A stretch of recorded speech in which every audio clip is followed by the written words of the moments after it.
The following is a presentation of iRacing.com Motorsports Simulations on LSRTV, the voice of sim racing.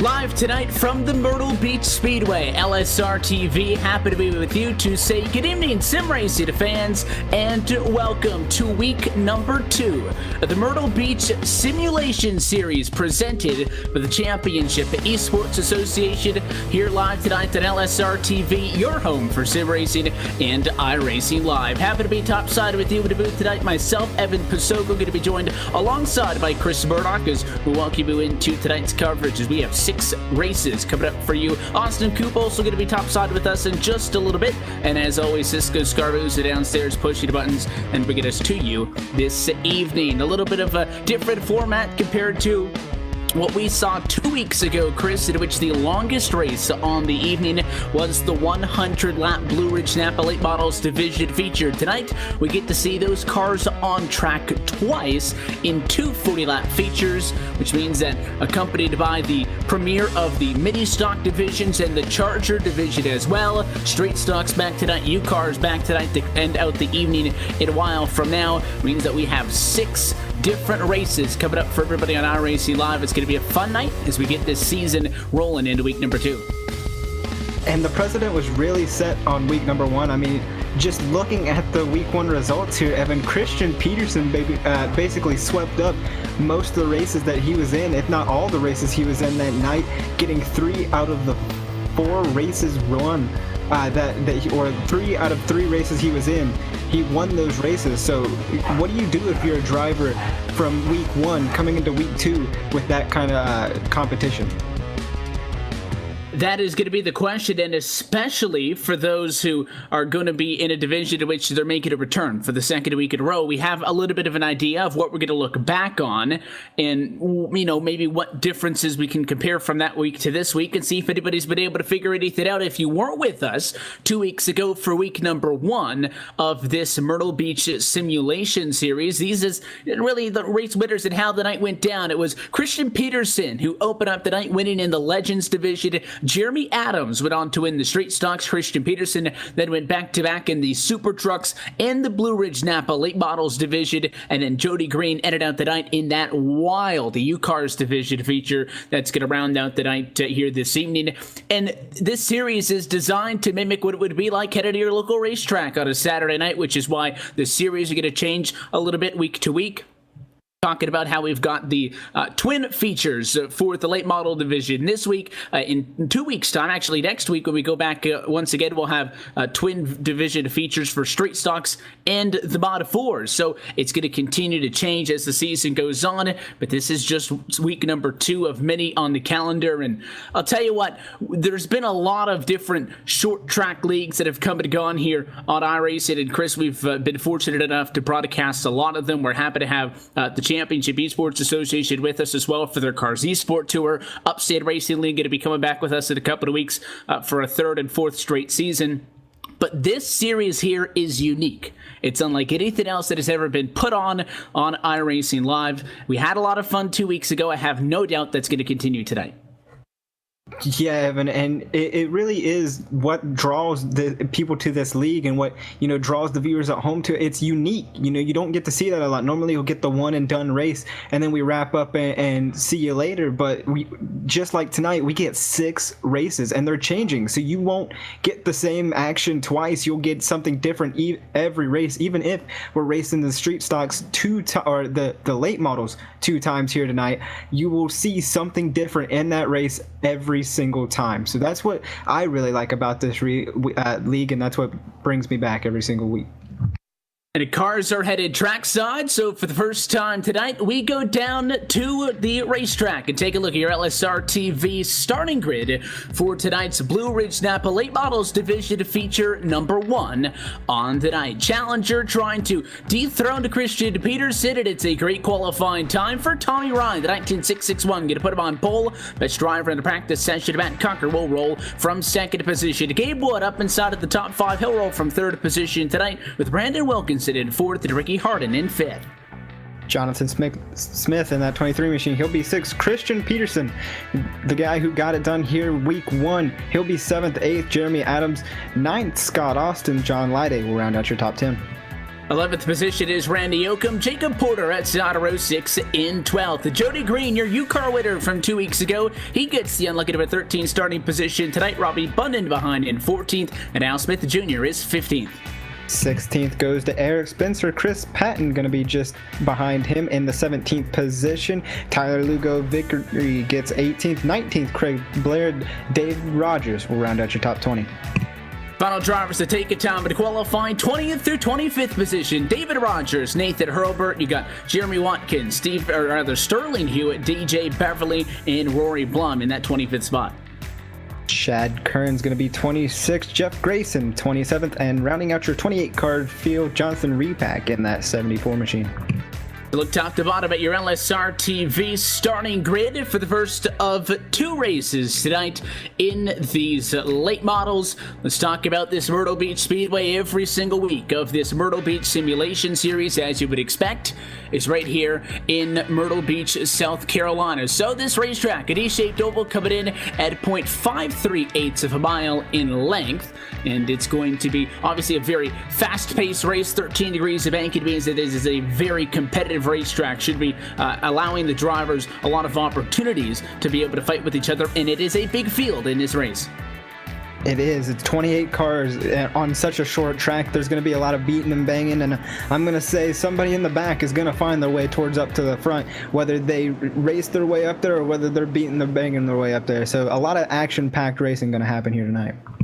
And we're hoping to have a fun night of racing with you. Before we get all of that underway, the pace car is going to drop down at the pit lane the next time by. This race will not immediately go green. The 75 of Eric Spencer is going to go to the front of the field, and he is going to lead us in 2 laps of silence. Eric's brother tragically lost his life just a couple of days ago, so we will dedicate tonight's racing to Mike Burleson, and you can see that Spencer, he's got his brother's number on that car tonight with the 75 on board. So we'll get the racing kicked off in just a minute. In the meantime, we'll go silent and think of him and his family.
And with his brother's number on board, Eric Spencer going to bring us back across the start-finish line here from the Myrtle Beach Speedway. And we're going to get everybody lined back up, and we are going to get tonight's race heat festivities underway. 6 races due up for you right here on LSRTV, your home for sim racing. Green flag going to come out this next time by in our Blue Ridge Napa late models division. We'll see 2 of these races over the course of the night. This is the first of 4, or rather the first of 2 40-lap main events on the night. So as noted, Tommy Ryan, your pole sitter, going to bring us to the green flag as we come 2 by 2 at quarter number 4. Let's go racing for the second week of the Myrtle Beach Simulation Series presented by the Championship Esports Association. We are racing on LSRTV and iRacing Live. Tommy Ryan taking him down into turn 1, but not without a fight from Matt Cucker. I also want to take the opportunity to finally welcome Austin Coop up here. He's finally joining us on the booth, got that headset on. Austin Coop, we are green at Myrtle Beach Speedway. Yeah, it's a great battle for the top spot right now. Tommy Ryan fighting hard with Matt Cucker on the outside, and they're still side by side. And they're going to have another guy join the party right here, Gabe Wood. We've seen him around lately in the iRacing racing spectrum. He's taken his headset off and got into the car, and he's doing very well in third position right now, looking behind these guys. And as his first race with the Championship Esports and Myrtle Beach Simulation Series, he's doing a good job of he's turning some heads, really being in third and looking behind in front of these guys. But Matt Cucker, he led that lap last time, and he's looking for more.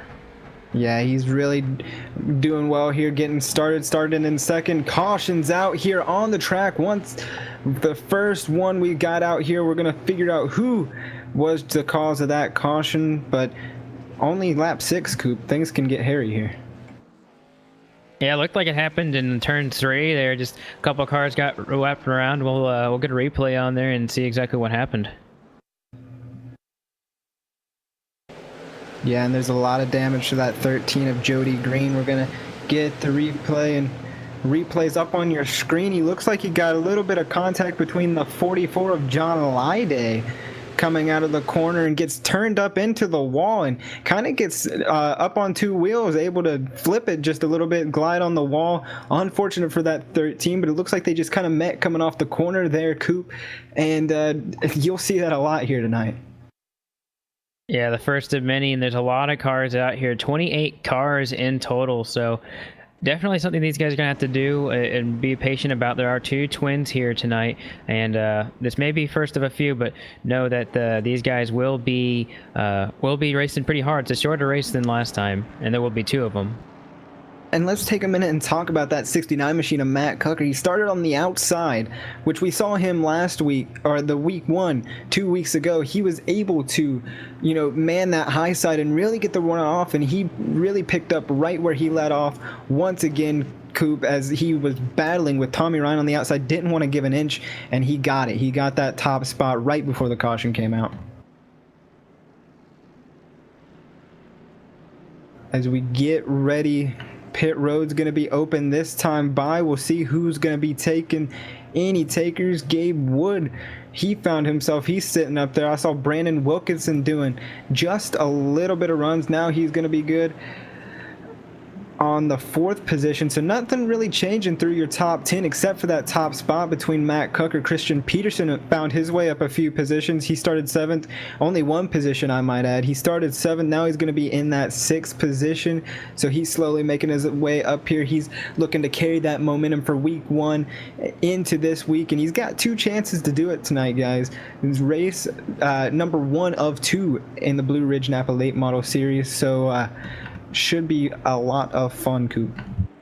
Yeah, and when you're thinking about this, there's 2 races on the line for these guys, and as they're pacing around here, they're going to be getting the cone car this time. Remember, they can choose inside or outside here. They don't have to. They don't have to stay where they're at. First, second, third, fourth, fifths, and so on and so forth.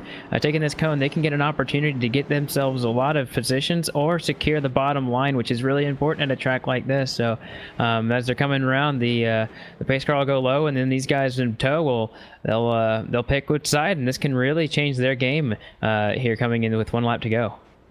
And that's another dynamic that this league brings to the table here, guys, is, Matt Cucker going to stay with the outside line, which is not very common here at the Myrtle Beach Speedway. You always want that inside line, but there's a few people out there that command the outside line, and he is one of them. But that's another dynamic. You don't see the cone car or even a cone feature in a lot of these short track leagues, but in here you get it. And we're getting ready to come back to the green flag this time by as we enter turns number 3 and 4. Matt Cucker gonna lead him down with Tommy Ryan on his inside. We wait for that 69 to give it the gas and get ready to go, and it will be green. He's off and around, no trouble clearing Tommy Ryan on that restart. Is now Gabriel Wood and Brandon Wilkinson battle it going down in turn 1. He got a heck of a restart right there. That 69 car looks like there's a little bit more issues going in the back of the field there. Looks like a big separation between the front few, and they're going to keep going green here. Looks like Christian Peterson's also made his way up through the field. Started in 7th, he's in 5th, and there's a small pack of drivers right there, 3rd, 4th, and on back. And looks like we're going to have the 4 go around in turns number 1. Does not permit a caution just quite yet, but there's a car around. Yeah, and that's what will happen. You'll run out of room, and there's smoke coming through turns 3 and 4. Now 3 wide between Jeremy Adams, Ricky Harden, and Christian Peterson. They were slamming 3 wide coming off of turn 4. Now it's gone to 2 wide. Ricky Harden not wanting to give any inch to Christian Peterson, like we mentioned all night tonight. Christian Peterson's going to be one of those guys we're going to be watching as he now battles around and trying to get up there on the outside of Brandon Wilkinson. Not going to get it done quite yet, but he's going to be on the corner panel. Yeah, and sadly the driver who was spilling all the oil all over the track was the 75 of Eric Spencer, so definitely not the night, a heartfelt night for him. Definitely will continue to think about him, but not the night he was searching for tonight, and just wanted to keep an update on that. Matt Cucker, he still leads with Tommy Ryan in tow. Gabe Wood still a solid 3rd position with hungry Christian Peterson right behind him. A very dominant Christian Peterson as of late. He's done so well lately, and he's in 4th position right now. Top 5s where we've basically seen him every Wednesday night, every time we've been broadcasting, and it's just a developing story of when will this driver have a bad race, and I don't think it's going to happen anytime soon with the way he's racing. He's on the inside of Wood right there going down the back straightaway, and I think he's going to be able to punch it in there and see if he can make anything work here. He's trying to work his way up through that gap, and for the 27 of Peterson, again, having won this race in week 1, it was different as the caution flag is now going to come out, and he will have to wait to try to get back up to Gabe Wood until another run. Caution flag back in a pack, going to slow things down. It will, and we're trying to get the replay up on your screen here. Figure out what kind of the start of that was. It's going to be that 28 machine.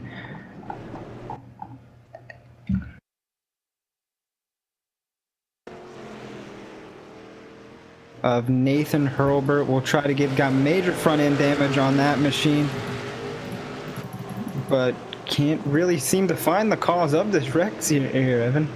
Yeah, the race control coming over and saying that it's a single car caution, so single car spin.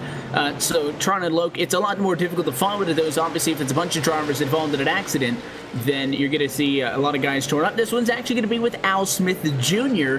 in the number 96 machine. It was running in 10th position at the time, and it looks like he lost it in turn number 4. There was contact. He was on the inside of the 3, and it looked like he pushed up into Porter and then spun out Chris, but the 96 ended up being the only driver around, and he got right back going right away, which is why we didn't really see anybody abandoned on the racetrack by the time the pace car came out. But it is issues with Al Smith Jr. It'll bring it our second caution flag that'll bring us through to the halfway point. And just looking at that replay once again here, Evan, it's easy to upset those cars under braking, and you could see him snap loose and get up under Porter. So I'm just going to say it's a racing deal, especially here at a short track when you're trying to get all you can out of the car and you push up into somebody. Luckily, it wasn't a lot worse for that 96 machine, and he was able to get it back going. But Christian Peterson made quick work of everybody on that restart, coming from 6th all the way up to 4th, and he was almost up to Gabe Wood in that 09 car before the caution came out. Yeah, trying to work his way through the field as they go by the cone car. Looks like the 69 is going to choose the outside, Ryan going to choose the bottom, so that's how we'll double them up in a front row. outside of maybe a couple of drivers towards the outside of the top 10, I guess. More than not, you have, if the guy in front of you chooses the outside, you choose the bottom. So we do end up basically 2x2 as they would normally be. But again, drivers have the option via that cone car, as we've already mentioned tonight, to choose where they want to restart. So let's see what Peterson can do. Try to defend his win from 2 weeks ago. That was an endurance race, though, at 100 laps. This one is a sprint that's only going to have 19 laps to go in it this time at a quarter 4. Cucker in the number 69 on the outside of the racetrack leaves them standing. Green flag back in the air. Yeah, and Tommy Ryan did not get a good restart at all, or at least not the restart he was hoping for. Now he's got a battle with Christian Peterson all the way up on that high side, and he's another driver we'll be talking about tonight who's so good on that high side. He's him and Matt Cucker always so good and able to dominate that high side. You see him clear Tommy Ryan with ease. Now we go back to Gabe Wood and Brandon Wilkinson, still side by side, picking up where they left off on the right. The last restart, Gabe trying to get the run on the inside, but can't. And we got a Brandon Wilkinson getting a little bit loose there coming down in the corner.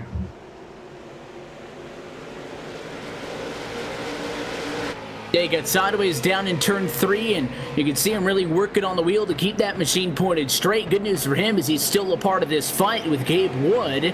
And the obvious bad news in exchange for all of this is that Christian Peterson, who was once behind Gabe Wood, has been up and around him, and he's now up to second position. So as we watch the side-by-side at a battle for 4th on the back on track, in which Wilkinson could that time by with those in front, they are 2x2 back here, keeping a half eye on the race lead as Peterson's up to second.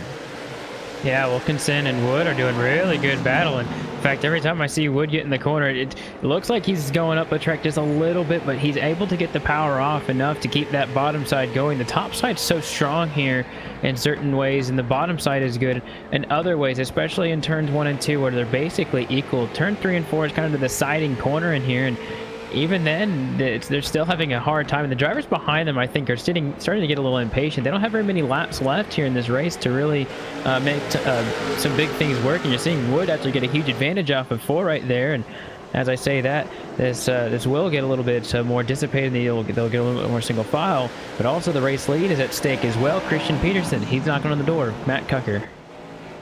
And he's going to look to the outside, so we'll go side by side for the race lead, talking about how he's got 60 less laps of action to get this one done. He's going to look to the outside of the racetrack. Cucker doing everything you would expect him to do. He holds the white line in center 1 and 2 and protects the bottom. And I think that keeping the 27 to his outside is his best bet. Leaves the inside open, though. Peterson swings low, side by side, 12 to go. And what a power move from that 27 machine to hit the gas, turn the wheel to the left, and get it planted on the inside. Almost contact between Cucker and Peterson. Now he's going to have to do it all over again. Evan, as they go off into turn 3, he's going to power it back down on the bottom, but not going to quite get the run he did on the last corner. So he's got a few more laps to get it, about 11 to go before he has to really push him out of the way.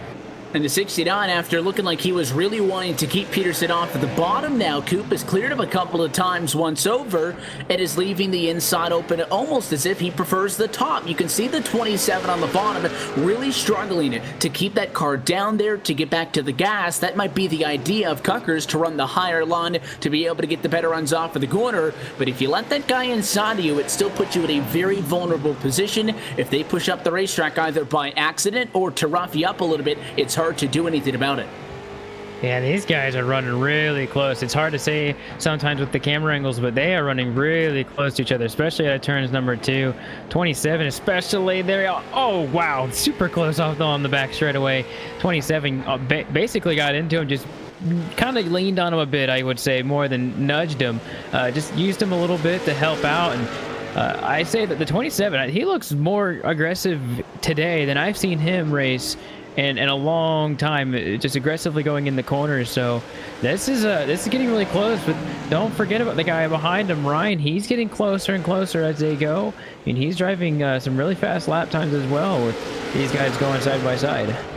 And there's lap traffic in front of these guys. They're on the radio talking to the 28 machine. Herbert right now holding the bottom. If he stays in that preferred groove, somebody's going to get boxed out. 28 graces the fence, and Matt Cucker has got a dive to the inside. An aggressive move, put himself in a risky position, still leads that time by the start-finish line. Neither driver willing to give an inch. That lap traffic is going to hurt Tommy Ryan's run a little bit. 5 laps to go this time by. Still with Peterson on the inside and Cucker on the outside. And what a drive by those two drivers just to keep it, side by side. Caution out on the raceway with 5 laps to go, though. Pile up on the back straightaway from what I'm hearing from race control. We got a few drivers in the pit lane from that as well. And now this is an interesting situation that we find ourselves in, because this series runs the manual yellows, which allows you to do the cone car in this series. It also allows us in a situation like this, where when the caution comes out with less than 5 laps left to go, we can still restart this race. The problem is there's no lights around the racetrack to look at to use as a judgment to call who is in the lead of this race. So race control is going to give it to the leader the last time by the start-finish line, which means that the number 69 machine of Cucker is going to be scored in the number 1 position. Peterson is going to remain second, and I can only assume, based on what we saw on this run, Chris, that Matt's going to want the top of the racetrack, so they'll probably end up side by side just as they was before. Yeah, I don't see any change here. Maybe just an addition of another driver in that 6 of Tommy Ryan, who was almost there. Coming up towards the final few laps there, Evan, in that 6 machine. Then we're going to bunch him back up. Brandon Wilkinson, he was also running a few fast lap times there, so they're going to have to battle it out while keeping everybody else at bay. 69, you can see him trying to scrub off those tires to keep them hot right now. Lap number 38 goes into the works of 43. You can see that countdown coming down at the top of your screen. This is still a 40-lap race. We added those 3 laps at the beginning of this thing with the lap of silence there for Mike Burleson, brother of Eric Spencer, and Spencer was able to bring us up at the front of the field, lead us for those. Not the night that he wanted so far. His car's out of this race in 24th position. We've got 5 more races to go after this one, so ample opportunity for him to get a good showing here tonight with his brother's number on his car. So the 69 machine Cucker awaiting to decide which lane he wants. Cone car in position. Yeah, and I don't see any change. I feel like the 69 machine's going to choose the outside again.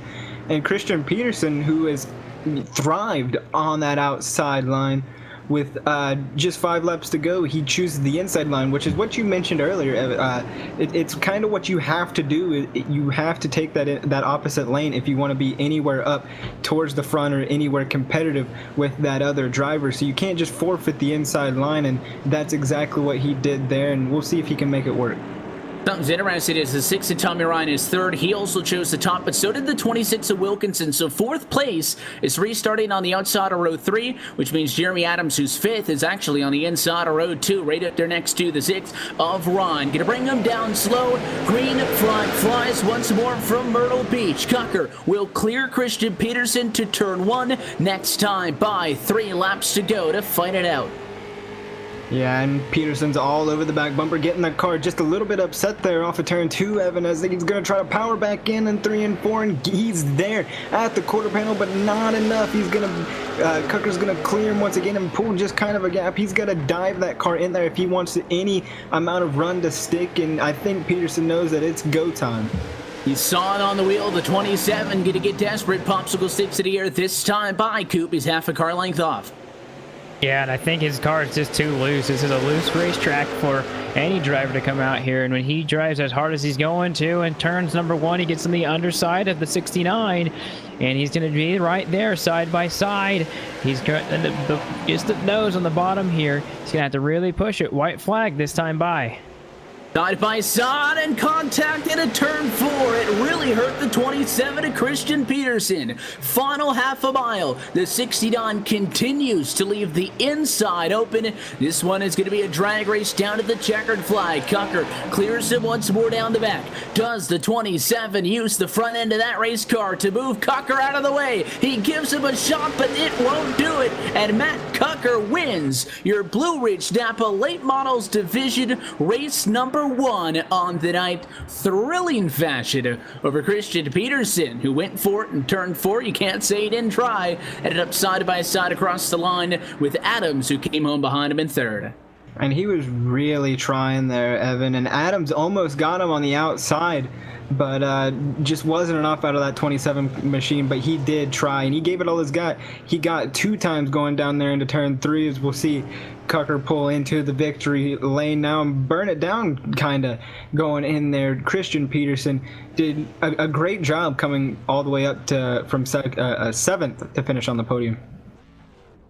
I don't think you could ask for much more from a finish in that one, Coop. You had 2 guys who raced with each other side by side, not only in the Cars eSport Tour, but also it transferred over to this Myrtle Beach Simulation Series. It was good, clean, hard racing. They kept on each other's doors for the better part of those final 15 laps, excluding, obviously, the laps he ran under caution. But even Peterson, he went to move out of the way. He didn't just wreck him. He tried to loosen him up. He wasn't able to do it. Cucker still wins this race. Good to see these guys be able to go at it, still rough each other up, but have that level of respect to the point where they're not just going to take each other out. Yeah, and they've had that for quite some time. Teammates on the track and outside, they work together. And I think they actually had some kind of miscommunication because they were talking about something about not being able to hear each other after the race was actually over. But they've been working really hard together. But I see more or less a competitive rivalry between them lately about which driver is going to really be on top between those two. And whenever those two are doing as well as they are doing and they can fight that hard and not have anyone intervene, it makes it quite interesting that the cream rises to the top, and those two are typically there when it comes to these Wednesday nights, and they're doing a good job of it and producing great shows every week.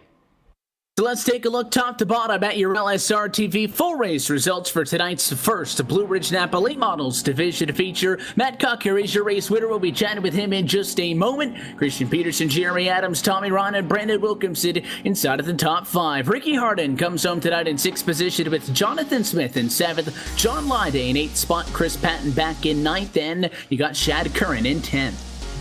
Jody Green in that 13 machine. He'll round out 11th. Randy Yoakum, 12th. 13th, Al Smith Jr. 14th, Nathan Hurlbert. Robbie Bunden going to bring it home in 16th. Jacob Porter in that 3 machine. He comes home 16th. 17th, Scott Austin. Rory Blum, 18th. 19th, Jeremy Watkins. And David Rogers, top 20. Finishing 21st, Sterling Hewitt, and then Gabriel Wood finishes 22nd despite having a good start to this race. Tyler Lugo, he will finish in the 23rd position. Eric Spencer, unfortunately, finishes 2014th, and then the remaining drivers did not make the field despite making a qualifying effort tonight. Look top to bottom at your full race results. Let's chat with your winner tonight in our first of 2 late model on the evening. The checkered flag in this one goes to the driver of the 69. We're down with Matt. Matt, congratulations on the win. You guys were fast, best at practice, but you qualified in 2nd position. This was a short race. We're going to have another 40-lapper like this one a little bit later on. But last week's race, 2 weeks ago, I guess, in these cars, it was 100 laps. It was a completely different kind of race. How key was it for you to get out front early in winning this thing?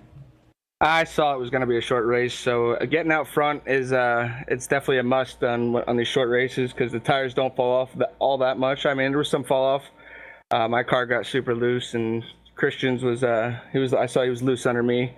So I mean, getting out front was probably the main key to winning this race tonight, and then having the outside line on restarts was definitely the key to win. We saw you picking that outside. There was one point at which you were holding the bottom there right before that last caution, and it looked like he was trying to get to your inside, and you were protecting that position, but then it almost looked like you were leaving the inside open because it looked like you were getting a better run off of that. Was that the objective, to kind of force him down low because it was more difficult to navigate off the corner and get to the gas on the inside?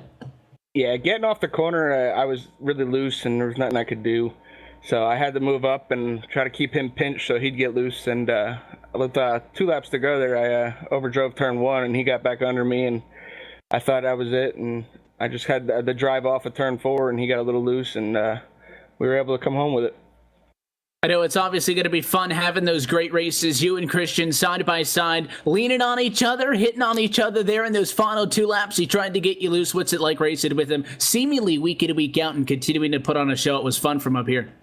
You can't beat it. I mean, that bump that he did, that's part of racing, and I would have tried to do the same thing.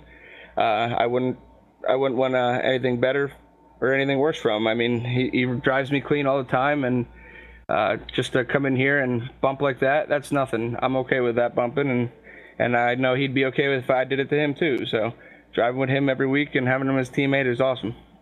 A lot more to go tonight. What's up next for you?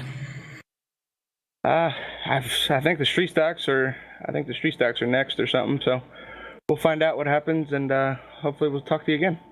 All right, congratulations on that one. Anybody want to say hi to what we got you before we let you take off? I don't know who's all watching, so hello everybody. Thanks for watching, and thanks to you guys for broadcasting. That's your Blue Ridge Napa Late Models Division winner tonight, Matt. Congratulations once more. Plenty to go on the evening. We expect for you guys to continue to put on the show, so best of luck going forward. I hope so. Thank you. So he gets the first win on the night. That is the first of 2 late model division features on the evening. So we have 1 race out of the way. We still have 5 races to go coming up to you. So we'll take this quick opportunity to step aside. When we come back to the Myrtle Beach Speedway, we'll go mini stocks division racing for the first time in 2017. You're watching LSRTV's continuing coverage of the Myrtle Beach Simulation Series presented by the Championship Esports Association on iRacing Live.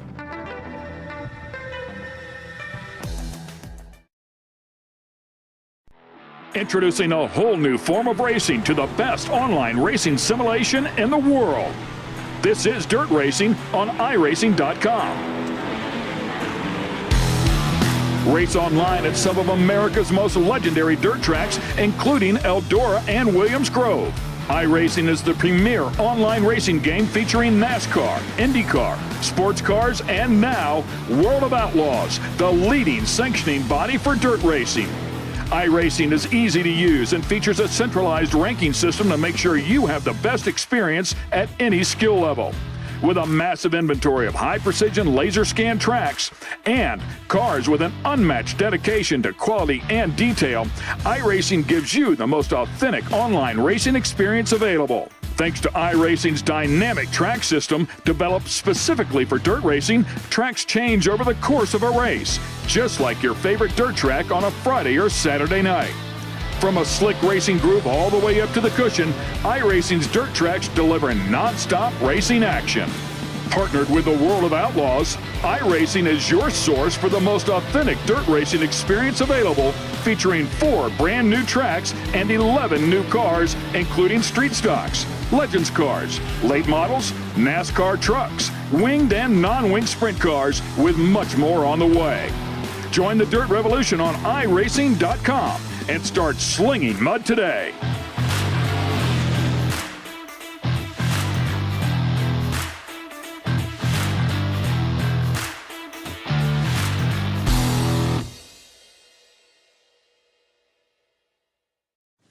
So cool, yeah. Nate, what are you working on at the moment? So I'm working on the animation for the game. We're working on getting pit crews fully developed, and that involves a lot of moving parts. So I'm going in and making sure that each moving part can dovetail smoothly into the next one, so that when you pull in for a pit stop, it looks like the real thing, as opposed to a bunch of jumbled pieces that suddenly stop and then go and stuff like that. Yeah, that's so cool, but why aren't you working on the time model? Nothing?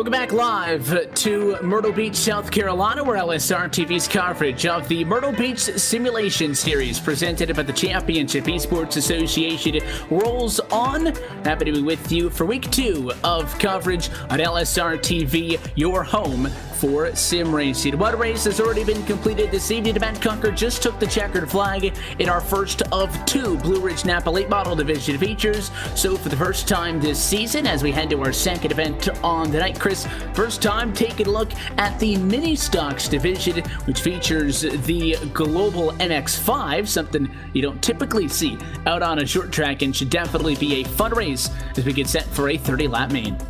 Well, I want to do a slight comparison here, Evan, to the U-Car division we saw 2 weeks ago, and that race was wild. Now, it's a little bit smaller of a field than the U-Car division, but if we're going to throw, some cars out there, I would like it to be the MX-5, and they can get up and go, and they're going to be able to provide some great side-by-side action and some beating and banging as well, so I'm really excited to see how this plays out. I almost think if they're, out of all the cars that are going to be on track, Coop, if there was anything that I'd like to jump at, it's been Ethan. They are so much fun at an oval. They're not built for ovals, but if anybody ever tosses something like this up at a hosting session, they are a blast to drive, and it should be a fantastic race, to the point that Chris was just talking about, on a track like Myrtle Beach.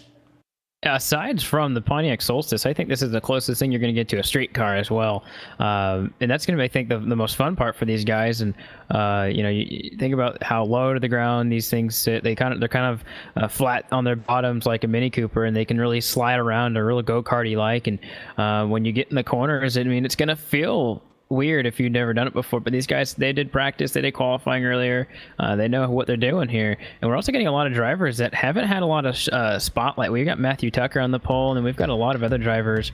We've also got Eric Spencer in here. We talked about him earlier, and his brother. And then we talked about Tyler Lugo. He's going to be racing in every single race tonight, so watch these guys tonight. I will let you know where all of those names going to get this race away from as we go trackside and take a look at our LSRTV starting grid for tonight's Mini Stocks feature event. Matthew Tucker, pole position, a 28.854 was best enough to best the field as he brings us to the green flag tonight. He's joined by Tyler Lugo Vickery on the outside of row number 1. Kyle Ticho and David Rogers going to make up row 2. They'll be 3rd and 4th position respectively, with Kenneth Askew in 5th. Sterling Hewitt, he's going to be 6th. 7th goes to Eric Spencer. Tommy Ryan, 8th and 9th goes to Ricky Harden. Rounding out your 10-car field here in the Mini Stocks, that's Nathan Harbaugh. As a look top to bottom, and Coop, these cars have a little bit of a shorter distance, in which we just saw in the late models. Compared to 40 laps, this one is only going to be 30. But these cars are not necessarily made for this kind of a racetrack, so it may feel just as long. Something else to keep in mind, though, is these things aren't really, stock cars. They don't take damage like a stock car can do. So these guys going to have to watch themselves if they're going to be roughing it up. Yeah, it's really easy to ruin the front suspension, and a lot of other things just to hit the surface with it. I mean, you get into somebody and you get in the rear end, you're probably going to have some right, left, front. You got to hit them square not to really get a lot of damage. So that's something to think about for these guys. I think they're going to have a lot of fun. 10 drivers out here tonight, and somebody I think out here is going to be really happy at the end of the day, as we'll probably have a first-time winner here from the Myrtle Beach Simulation Series. His car is off and in, and the field is going to be hands of that number 43 of Matthew Tucker. He'll bring us to the American Ethanol green flag. We are a mini stock racing for the first time in 2017. Already looking at a challenge for the race lead. The 08 of Tritro tried to go to the inside, not able to get up to the race lead, but he will pass Vickery for second. Yeah, Trito off to a great start in that 08 machine. He's trying to get to the back end of Tucker as he hits the inside wall just a bit. Like Evan said earlier, it's gonna take a while for these drivers to get used to that damage, and that's a huge hit on that inside wall, and that allowed Matthew Tucker to get a great lead going off into turn 1. Oh, caution big flag, wreck, guys. Yeah, big wreck on the front straightaway here. 4 cars involved. They went 4 wide, and it doesn't matter what car you're in. That's a wreck right there. A tough break. Spencer was on the inside of that. Looked like the 03, as we'll get a second look up for you in just a second on the LSRTV replay. The 03 pushed up a little bit, and it opened up the door for the 83. Spencer made a move to the inside, and that 03 ended up staying up on the outside, and it forced them 4 wide, and it was just the slightest bits of contact, Chris, but that 83 got sideways, and it was a big hit to the inside wall for Eric Spencer. We're talking about how these cars don't take contact very well. That would have been a big hit for anything. And then also getting together down in corner 1, the 2 of the drivers that involved in that one in Hardin and Run also went for a spin. Those drivers were able to keep it out of trouble for the most part. Hardin did go nose first into the fence, though, and looks like he lost the hood and the front clip on that car. Yeah, Evan, and I think a lot of us, or all of us up here in the booth, expected all these drivers to take it a little bit easy, try to get this car, because like you mentioned, it is the first time we've got these cars up and running on Myrtle Beach in 2017. So, I expected at least for everybody to take it easy, maybe going into turn 1 and 2, but that was not the case. I saw a little bit of 3 wide on the start, and then that 4 wide collision that we had there. So these guys are throwing everything they have at this track, and like Coop said, we are pretty much going to see a first-time winner, and especially in the mini stocks. Cone car out on the racetrack. Drivers choose it inside and outside, as opposed to what we saw earlier on in the late models. The race leader in this one, the 43 of Tucker, elects to take the bottom of the racetrack and to put him in the same lane in which he brought us to the green flag last time. Yeah, that's going to allow these guys to kind of be exactly where they were. I think all of them are going to be exactly fitted on the bottom or the top, in regular formation, but they still have that option. They may change that later. Just know that this track is slippery. That's what happened to, it looks like, Kyle Trito, who stacked him up earlier. His car drops down and in. We'll see if the 43 can get an equally as good jump this time as he did to bring us to the green flag at the start of this race. Green flag going to fly once again. 5 down, 25 to go. It seems third is where you want to be, to the inside of row 2. Askew is going to go to the number 2 position, and a big bobble by Trito at the outside. He hangs on, maintains third, but it got all kinds of out of shape as we head back to 3 and 4. Yeah, Trito didn't get the start that he wanted at all. It kind of bottlenecked the whole field, and it sent it all the way back to where 6th and 8th and 9th are. So definitely didn't want to get that. Got a side-by-side battle going on right now. David Rogers, Tyler Lugo, Victory going to try to power off the corner, and he's going to get it done as there's a driver in the wall back there. It's going to be Trito. He's had major contact with the inside wall, now the outside wall, so he's having trouble grasping the concept of these cars here, Evan. He just grazed it at first, but then that car got sucked into the fence, and he's going to immediately go from third to dead last on the lead lap and to put him in 8th position. So not what he wanted to see. Good battle a little bit for the back as he tries to work his way back forwards. Noted that the 6 machine of Tommy Ryan got some damage after he nosed it into the inside fence. He's really struggling as well in that 6. So Trito going to be able to get one spot back from him, passes him up for 8th position towards the very back of the field. Other than that, up front, rather calm at 0.8 of a second difference for first and second. A Coop battle right now is on for, looks like, 5th spot, and there's going to be contact.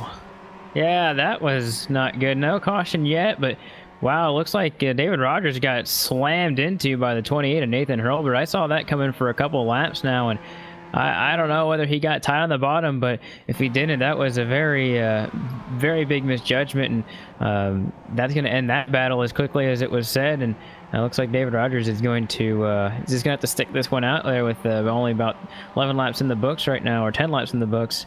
And yeah, that was nothing he could do about that. Just got ran into.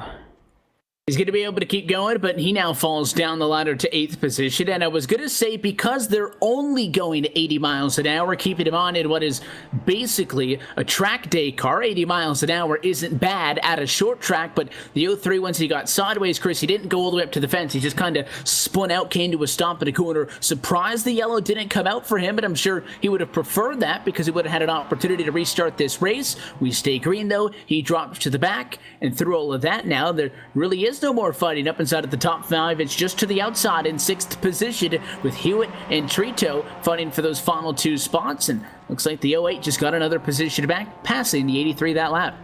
Yeah, and he did something we don't really see a lot of here, Evan. He got right on those turn 1 and 2 little bumps that we talked about in week 1. He rode those things all the way past Hewitt as another driver in the wall. That's going to be Herbert, I think, getting into the outside wall. So these cars aren't going nearly as fast, but they're having trouble keeping it off the wall. Yeah, there's a lot of guys with beat up on the left and right-hand side. Having to fight for third position. Ricky Harden to the outside of the racetrack trying to get around Tyler Lugo Vickery. They're side by side. That time to turn 4. The next time we come by, we will be halfway home in tonight's Mini Stocks Division feature. Watch those drivers on the inside. It's something, Coop, that we were talking about up here in that first race, was that the guys on the inside have to watch themselves, keep it off of that white line, and subsequently the curbs. Looks like a mistake by the 24. Going to give 15 a hard in the spot. Yeah, you can't dive it into the corner like you can at a lot of other short tracks where it's really banked. It's pretty flat there in turns number 3 and 4. Really close between the 24 and the 15 right there. 15 is doing a heck of a job. 9th to 3rd right now. He's one of the hottest drivers on the track right now, and not the fastest. The 2 drivers in front of him are, but he's definitely got his work cut out for him to get to them. But that turn is number 3 is very deceiving to think that you can really get in there, but once you start applying the brakes and start turning the wheel, you realize that you can't make it. You can't go that fast. You can on the high side, but on the low side, your front wheels are going to lock up and the rear end's just going to kick out, and that's what we've seen a couple of times already. Is that the bottom of that turns 3 and 4 is just not that grip. It doesn't have that much grip, and you're going to see that happen not in just this series, but in all the other ones as well. These cars are just a little lighter than the most, and it's going to be the easiest to have issues. Just kind of monitoring Theo Editrito as he tries to make his way back up to the field, was doing a good job and got back up to 5th position, and then made another mistake, got loose, got into the inside fence. He has now fallen back down to 7th position. Something's brewing though. Right here from 2nd on back. Ricky Harden, again, as we noted, just recently got around the 24 for 3rd. But here comes that 15. Only half a car length now off of the back bumper in a battle for 2nd position. Tucker has checked out in the race lead. Your pole sitter is 2.3 seconds away from this fight. We'll dance side by side for 2nd, and it can be a 3-way fight if the 24 can get in it. Yeah, and Harden's definitely found something out in these cars here, Evan, as he powered on that outside line to try to get clear of askew, and it's going to work that time, but move Vickery up to the outside line. Now we got a side-by-side battle for the 3rd place position between the 24 and the 36. 24 going to power back on. It looks like Askew is just going to hand over the positions. Basically, no, never mind. He's going to try to power back in, but not going to have enough. Now, Vickery's got his sight sets on Harden, but he's got a lot of time to make up. Yeah, Vickery just got passed up by the 15, and then Askew did as well. So those guys are in the friendship tournament back there trying to see who would be the best of the drivers. That the 15 was better than. If that 24's got something, though, and maybe let Harden go by because he was trying to save that car and to maintain those tires, you're going to have to get up on the wheel now. And to be fair, he's not letting the 15 really pull away from him as much as he was earlier, so maybe Vickery learning something from riding in behind line, the driver who runs in second right now. But how about a tip of the cap to Ricky Harden? A caution and a restart would really put him in a great spot, Coop. Don't think it's going to happen, but he started way back in 9th position and has driven himself up to P2. Yeah, no, not to mention he was the fastest car on track 2 laps ago. Now it was a little slower, and like you said, Lugo Vickery, he was faster than Ricky Harden that last time, and you can definitely see the closing is his gap's closing in. He's the only driver in the 21s that lap, and he's really showing that he's got the speed. It's a little too late for the big W, but he is trying to make a good nab at 2nd place. It's a good battle right here, kind of going back and forth to see which driver has it. Sometimes it's easier to follow that driver and see where they're making the mistakes, and later on in a race like this, it's kind of the preferred position if you think that you can learn and be better or even get under them at the end. But they're still nose to tail, I should say, here going to 3 and 4, and if either of them makes a mistake, it might be the end of their bid for that 2nd place position. And the 24 machine's got to run, so he'll go to the inside. Just 5 laps left to go. in the mini stock feature. The 24 on the bottom, 15 on the outside. Hardin does have some pretty substantial left front damage. It hasn't appeared to really be affecting him all that much to this point because he's just been so fast. And these two drivers are closing in on Tucker. Safe to say your race leader could be rolling out of the gas a little bit to take it easy as we take 4 laps to go that time by. But still door to door, Vickery on the bottom, but Hardin is not going to give up. This one may be reminiscent of the late model feature a little bit earlier on and go all the way down to the checkers. Yeah, and if Hardin wants to keep him there, he clears him that time. He's going to want to get on the bottom line, gets really close up to that wall, come out of 4. Vickery's going to have to stay off those bumps, though. I saw him get into him the last time through turns 1 and 2. Now he's staying off him. He's going to get kind of a run now. Hardin's going to pull on him going down 3 and 4. Maybe Vickery has used up all of his tires, all of his run that he has. He tries something going into turn 3 and 4, but only 2 laps to go this time by. 2 laps to go in a mini stocks feature. Nobody's going to get to Matt Tucker up in front of the field. He's got relatively clean track in front of him. It shouldn't be a factor. The fight is going to continue to go on for second as we collect the 1 to go this time by. Hardin still has it. Vickery continuing to dig hard. This one is almost 2.8 seconds off of the top spot for Matthew Tucker, though. Qualified on pole position, only driver to get down into the 21.8 bracket. Fastest driver then, and fastest driver through this 30-lap feature. He'll head to 3 and 4 for the final time, head to the flag stand. He'll take the checkered flag in the first mini stock win on the season. Yeah, what a great drive by Matthew Tucker and Ricky Hardin. First 2 drivers tonight to really be really impressive, I'd say, for both guys. Matthew just had it and left, just left everyone in his dust and made an impressive run. And Hardin and Luca Vickery, they had a good battle right there. No, Luca Vickery is definitely wanted a little bit more after this one's over. He was just voicing on the radio of how he was so close to getting that position a couple times, but that was a good battle between those two, and we'll see more to come from those guys. 43 parks at a victory lane. That was fun. And I think that in comparison, Chris, to what you were talking about at the start of this thing to the U cars, the MX-5s may have a little bit more stability underneath them to allow these guys to battle and such. Tucker was well out in front of it, so not much excitement for the win in this one, but that was a very good battle for second, making these cars work.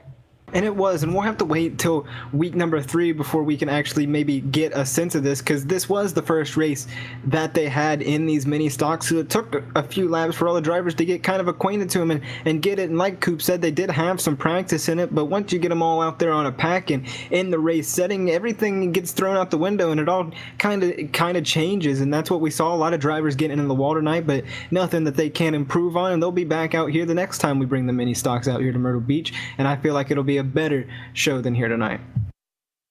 We'll chat with him in a minute. First, as always, let's look top to bottom at your LSRTV full race results for tonight's Mini Stocks Division feature for Week 2 of the Myrtle Beach Simulation Series. So Tucker gets the win. We'll be chatting with him momentarily. Ricky Hardin does outlast Tyler Lugo Vickery in the battle for second and third. Kenneth Askew behind in fourth, and Nathan Hurlburt is fifth. 6th place, Sterling Hewitt, he finishes there. David Rogers finishes in the 7th position. Kyle Trito finishes 8th. Tommy Ryan finishes in the 9th position.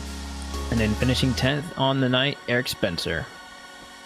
Trackside with the driver who parked it in victory lane, your inaugural Mini Stocks Division winner. Coming home tonight well in front of the field within controlling fashion, Matthew Tucker wins tonight's feature event. Matt, congratulations on the win. You start up front, you finish up front, you made it look easy out there. Thank you, guys. It was a good race for us. I got to thank Chase Motorsports for giving me the opportunity. We just had a good car tonight. It was a fun race.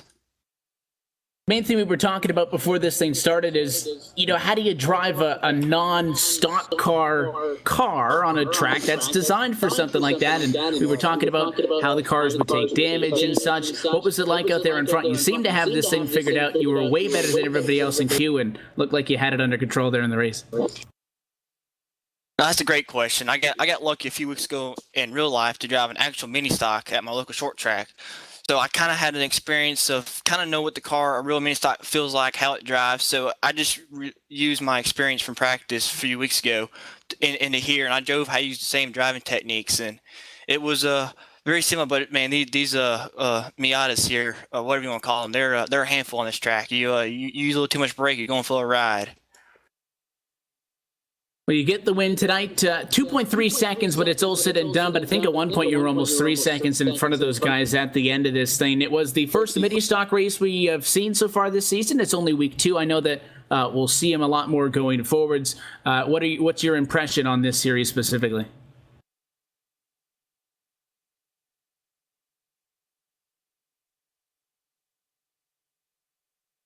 I talked to my my car owner. He said was run it. So I got to thank Ryan Hovick for being my spotter tonight. He just kept me on the radio, and when we got to about the 3 second lead, I just backed off and said no point in driving hard anymore.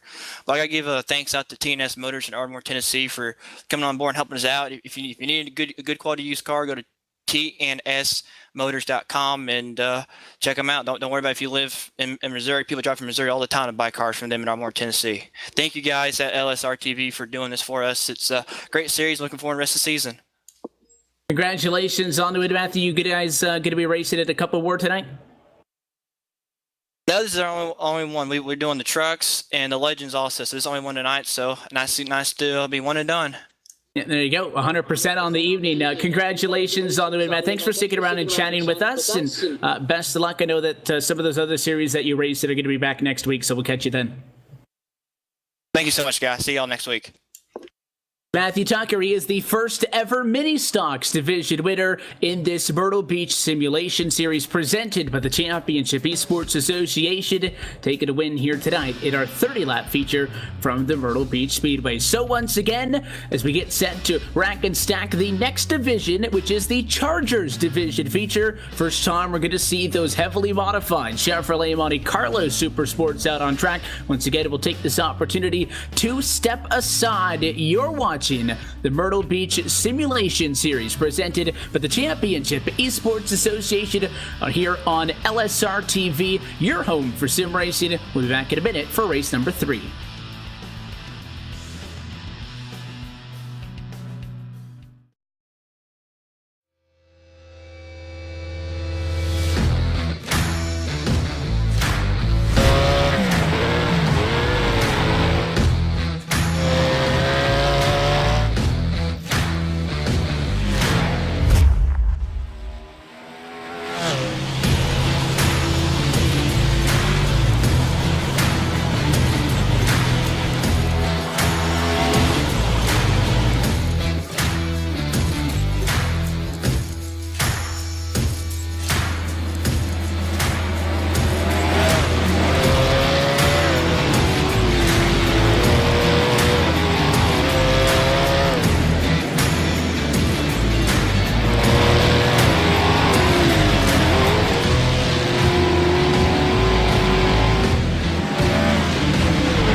As we welcome you back live once again to the Myrtle Beach Speedway, the sun has gone down, the lights have come up as we enter our third race of 6 on the second week of the Myrtle Beach Simulation Series. Happy you're hanging with us at LSRTV at iRacing Live. Evan Pasoko, Chris Murdoch, Costa Coop topside with you for the evening with Cisco Scarosa downstairs. And Chris, something you were just talking about to the break there as we head into the first ever Chargers division feature on the season. This is technically the longest race on the night, 50-lap main event coming up. Yeah, and this one will be action-packed. I know we saw a little bit of beating and banging in the mini stocks, but these Chargers taking these Monte Carlo SS's out on the track for 50 laps with some incredible talent. We saw Matt Cucker, who got it done in the Blue Ridge Napa late model division. He's going to be back out here on the track once again, so we get ready to go for 50 laps. And if you're not counting the double feature in the late models, this is our longest race of the night. And this is a car unlike what we just saw on the MX-5s, the Mini Stocks division. These Chargers, which are the modified Chevrolet Monte Carlo SS's, Coupe, are not cars that are strangers to short track racing. In fact, you see them quite often here on the iRacing service. These ones, though, aren't quite normal. It's the setup that everybody's going to be running that makes this a unique division. Yeah, that, and they get a 500-pound weight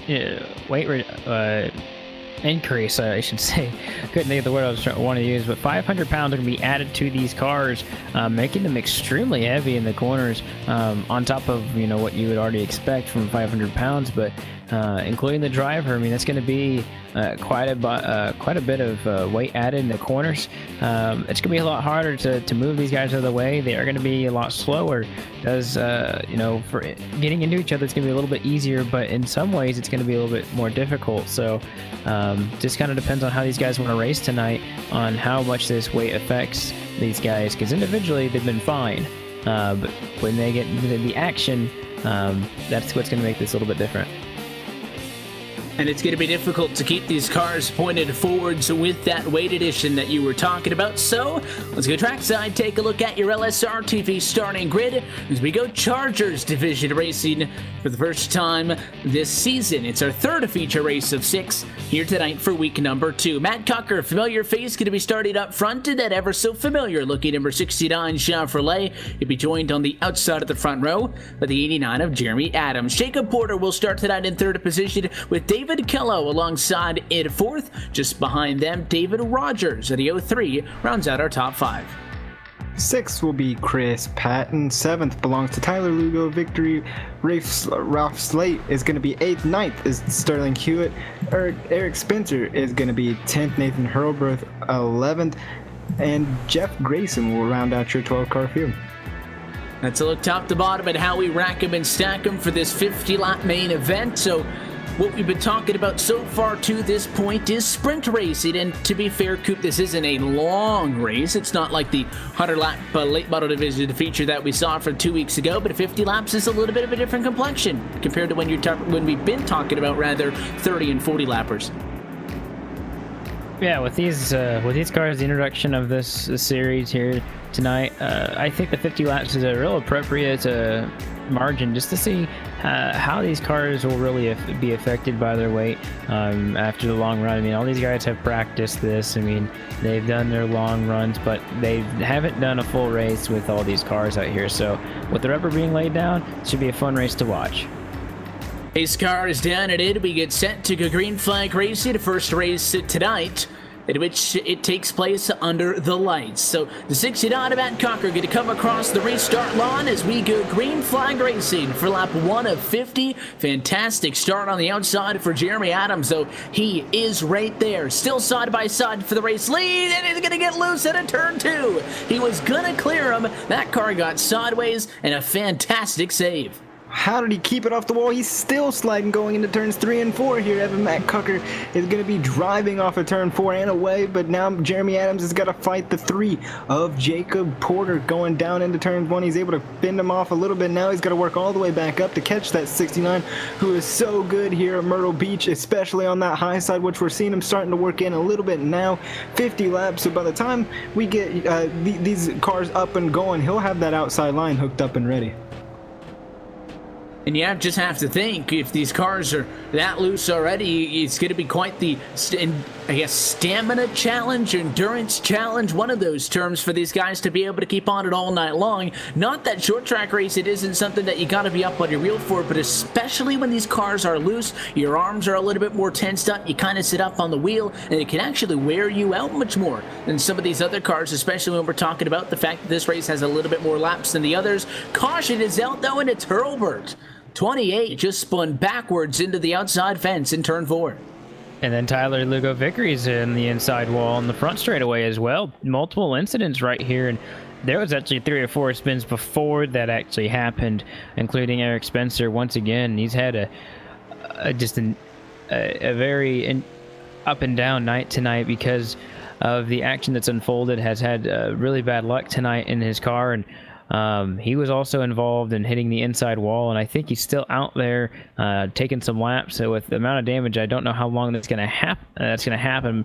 He's had a lot of damage on it. Either way, there's about 3 or 4 drivers who spun out since the beginning of that one. That's when the caution came out. So lap number 6 is where we're going to be on right now. We'll have 2 laps to go with the cone car coming out. And I think that the caution was actually for the 24, Chris, because caution came out, and I took a look to turn 4, and that is when I caught the driver of the 28 backing it into the outside wall. So I think Hurlburt actually crashed after the yellow came out, which is something that you obviously never want to do, but that goes to show you just how loose these cars are. Caution flying conditions barely help them.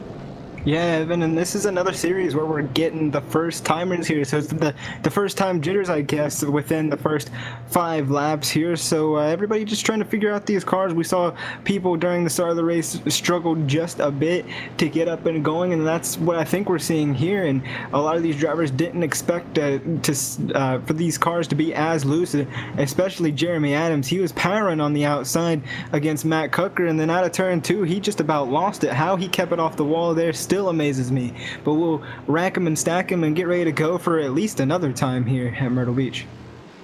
Yeah, I find it hard to look out on based on what we've seen so far to this point, that this is going to be a race in which we see prolonged 25, 30 lap a green flag run of that distance. But we doubled them up side by side once more, and we're going to swap things up on the front row. The 69 control car decides to go to the top instead of the bottom, at where he brought us to the green flag now 7 laps ago. Green flag flies as we go back and away, and it looks like that was the correct call for Matt Cucker. He will clear the 89 to Cuda number 1, take over safely control of the race lead as Adams now sits behind him.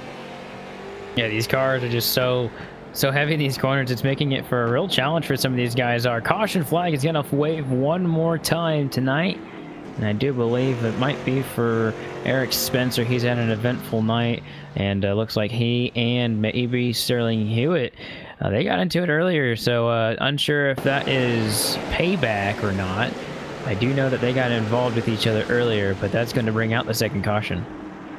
Yeah, either way, both of those drivers are in an incident, and if you're on board with Spencer, from his view, it looks like the 83 came down on him, but when you look at it from the outside view, you can use those kind of white hash marks on the racetrack to kind of show you where the lines are. Look like the 75, with these cars being loose, it's not hard to imagine, Chris, that car was a little bit timid coming off of the corner, and when you push up just the slightest bit and get somebody in their left rear, either they're spinning or you're spinning, and the bad news for both of them is they both got turned around. And I really think it was kind of, they met in the middle here. The 83 and the 75 were both coming off the corner. The 83 was kind of coming down to maybe pinch off the run of Eric Spencer, and they did kind of a synchronized spin going down there into the inside wall. So definitely not what you want to see, but it definitely will happen here a lot as the caution's out once again, and we weren't even into the green flag laps of lap 10. So just now hitting lap 10. So all these drivers trying to figure out these cars, but once they get them out of the way and get ready to go, I feel like we'll have some great racing. And that's the key thing, is it is going to break out at some point. You see the cone car out on the racetrack once more. Cucker's really experimenting with the front row, chose the outside last time, and he will choose the bottom for this one. So Adams is going to go back up to the outside, in which he had a great restart from earlier on this evening. See if that 89 machine can pull something out of this thing as the night continues to go on. It'll be Porter Killo back on road number 2. And Rogers, who still sits in 5th position, it means that we have no changes for position. To 11 laps of contest here from Myrtle Beach. The only change for position up that near to the front of the field is Rafe Slate, who started in 8th position. He's up to 6th position as of the last time by. Cucker on the bottom of the racetrack. Much better jump than he did the first time. He'll clear the 89 once again to turn 1. Keep an eye on Jacob Porter to the inside, trying to make a play for 2nd. Oh, wow, look at that. Moving the inside, still there on the inside of the 89. Might be able to pull it off, and he's heads up with them out of the corner. 89's going to have the power off, but this is the first time we've seen the 3-car rule have a big challenge this season, so he's been fast. He just has not been able to show it in those races. Look at the 89 get real loose there. And all those guys behind him, the 30, or the 03 got loose. He's now going to get spun out in turns number 2. He all but saved it. Then that got ran into, I think, by the 8 of, well, actually, it was the 27 of David Killo.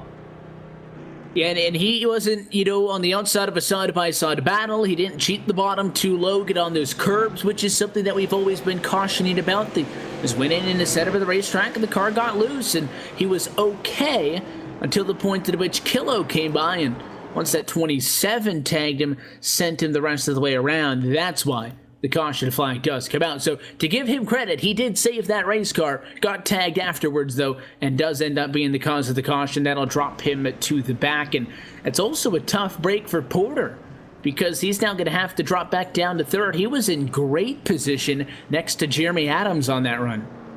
Yeah, he will, and if it's anything like he had last time, he'll be right up there on the start once again, trying everything he can. But we've seen Matt Cucker get back to where he's used to here, Evan, on the outside line. Now with that cone car, he can basically pick it, and he's off on rails once this race gets started. So it's no different from what we saw in the late model feature, and I have no doubt he'll do it here again. His car is going to get itself down and out of the way once these drivers come off the corner and they select the lanes in which they want to restart from. Cucker's look good for the inside and the outside. He's not sure on the decision to make. He will choose the bottom. No doubt that Adams is going to go back up to the top side of the racetrack. But look further back in the pack to the guys like Rafe Slate and Eric Spencer. Slate started 8th. He was up to 6th on the last restart. He's now 4th position. Spencer's up 4 spots to run in 6th. So there are a couple of guys creeping through the field. Now, I just want to mention that David Killo actually had a mechanical issue, and he was smacking the wall. He's back out there, and it looks like he's going to be 5th on the starting position right here, but he actually has a lot of damage on the right front now. Had a little bit of an issue, but back up front, 69.3 front row. Same as they have been the last 3 times, with Cucker on the inside, and the 3 is now on the outside of the racetrack. So Porter gets to go to the top, and the 89 cannot get the restart. Tough break for Jeremy Adams, who decided to go with the bottom instead of the top, tried to mix things up. That decision proved costly because Porter gets 2nd. Yeah, Porter got 2nd with ease there. Now he's got a sight set on Cucker as they get kind of squirrely, both the 3 and the 89. Now Jeremy Adams got to fight off Slate here in the 8 car on the outside. Now he's going to switch it up, try to get on the inside. Jeremy Adams going to power up the corner as Porter gets loose. Almost contact between those 2 drivers, but they safely make it down into turn 3.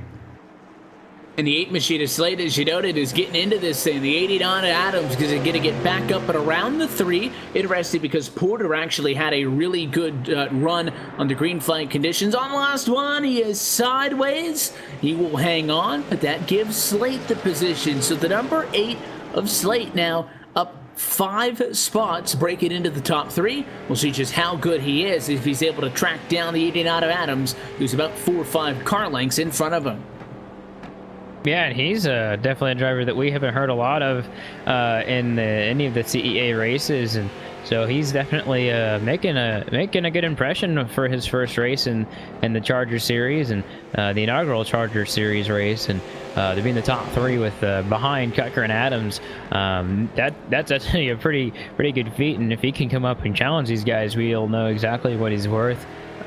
With the way it's going. Top 3 is still pretty good. Lap 21 is what they're on right now. He's chasing Jeremy Adams, and I do believe he's a little bit faster that last lap, so He's just very consistent. I don't think he's really gotten that loose at all in any of these corners like the other drivers have.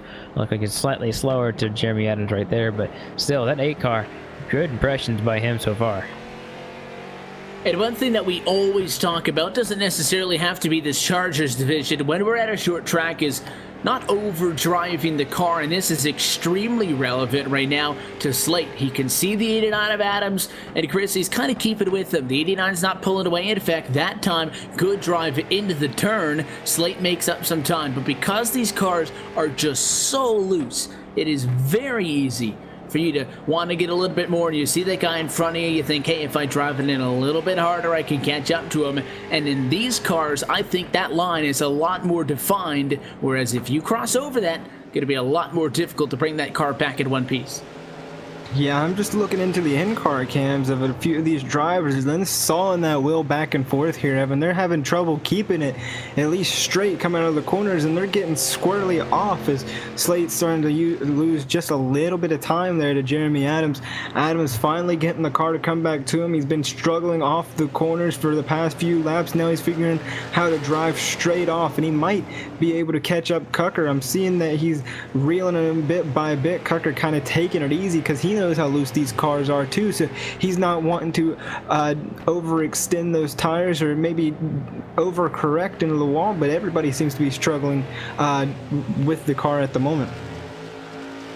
And that is come to be expected cross flags in this 50-lap main event for the Chargers division. You can see the Chevrolet Monte Carlo SS's out on track to make up this division. This division was not in action 2 weeks ago for week 1 of this Myrtle Beach simulation series, so making their debut here tonight. Handling is going to be the topic of conversation all season long. Some lap traffic up on the inside of the racetrack. David Rogers just lost his lead lap status as the 69 of Matt Cucker, who leads this race now by 9/10 of a second over Jeremy Adams in second, was able to get around him as of the last time by. And with that, now only 8 drivers left on the lead lap. Final driver on the lead lap is Eric Spencer, who's had a tough night, and he'll stay on the lead lap. Caution flag is out. Spinner in 4, and it's Vickery.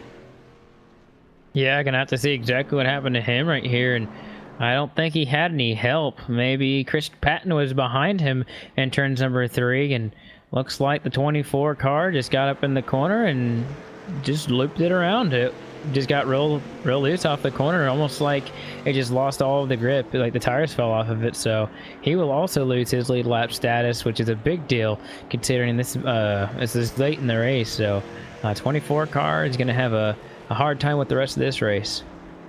And he went into the corner, and he had that wheel turn, Chris, at like a 45-degree angle, and it was pushing up a little bit. So about a third of the way through the turn, he turned it a little bit harder, about 60-degree bank to the left on that wheel. And once he did that, that back end got sideways. He immediately noticed it because he corrected it back to the right, but it looks like once you break traction, almost no hopes of getting it back. And it's just what you said maybe 2 laps before this happened, so you must have been foreshadowing it there, Evan. When you get out of the line here is so defined that if you steer away from it, you're going to have a trouble keeping that car under you, and that's exactly what we saw there. He pushed up way out of the groove. He noticed that he got the car a little bit sideways, but there was no hope to save it because he had no grip to get that car back going again. So just a small little loop from that 24 machine, but he can maybe regroup and keep that car going. Looked like the 89 of Adams learned from the last time. Instead of taking it inside, aligned back up behind the 69, he'll once again decide to take the outside of the racetrack. So Slate is going to be 3rd inside of row 2. Border is going to be 4th outside of row number 2. They line them up 2 by 2, just as you would normally. Obviously, there is maybe some benefit to the inside of the outside lane, but if you start to wander around on the lanes about 3 or 4 rows deep, you might end up costing yourselves positions. Let's watch the battle for a second off of this one, assuming that Matt Cucker could once again get off and get away. 19 laps to go from Myrtle Beach. So far, uncontested for the race lead as the green flag flies and we go back underway. Big opening in line for the 89 to drop down, and he does so. Yeah, no, didn't have much room before him in the 8 of Rafe Slate right there. And you can just see the distance that Matt Cucker is able to able to draw away from these guys behind him. And then Adams and Slate right there doing a good battle there still for second. And then Porter as well. Those top four have kind of distanced themselves away from Kilo and company behind, and those 4 or 5 drivers are still pretty close. So it's almost like we have 2 small packs here, 4 drivers and about 5 drivers behind them, including a lap car.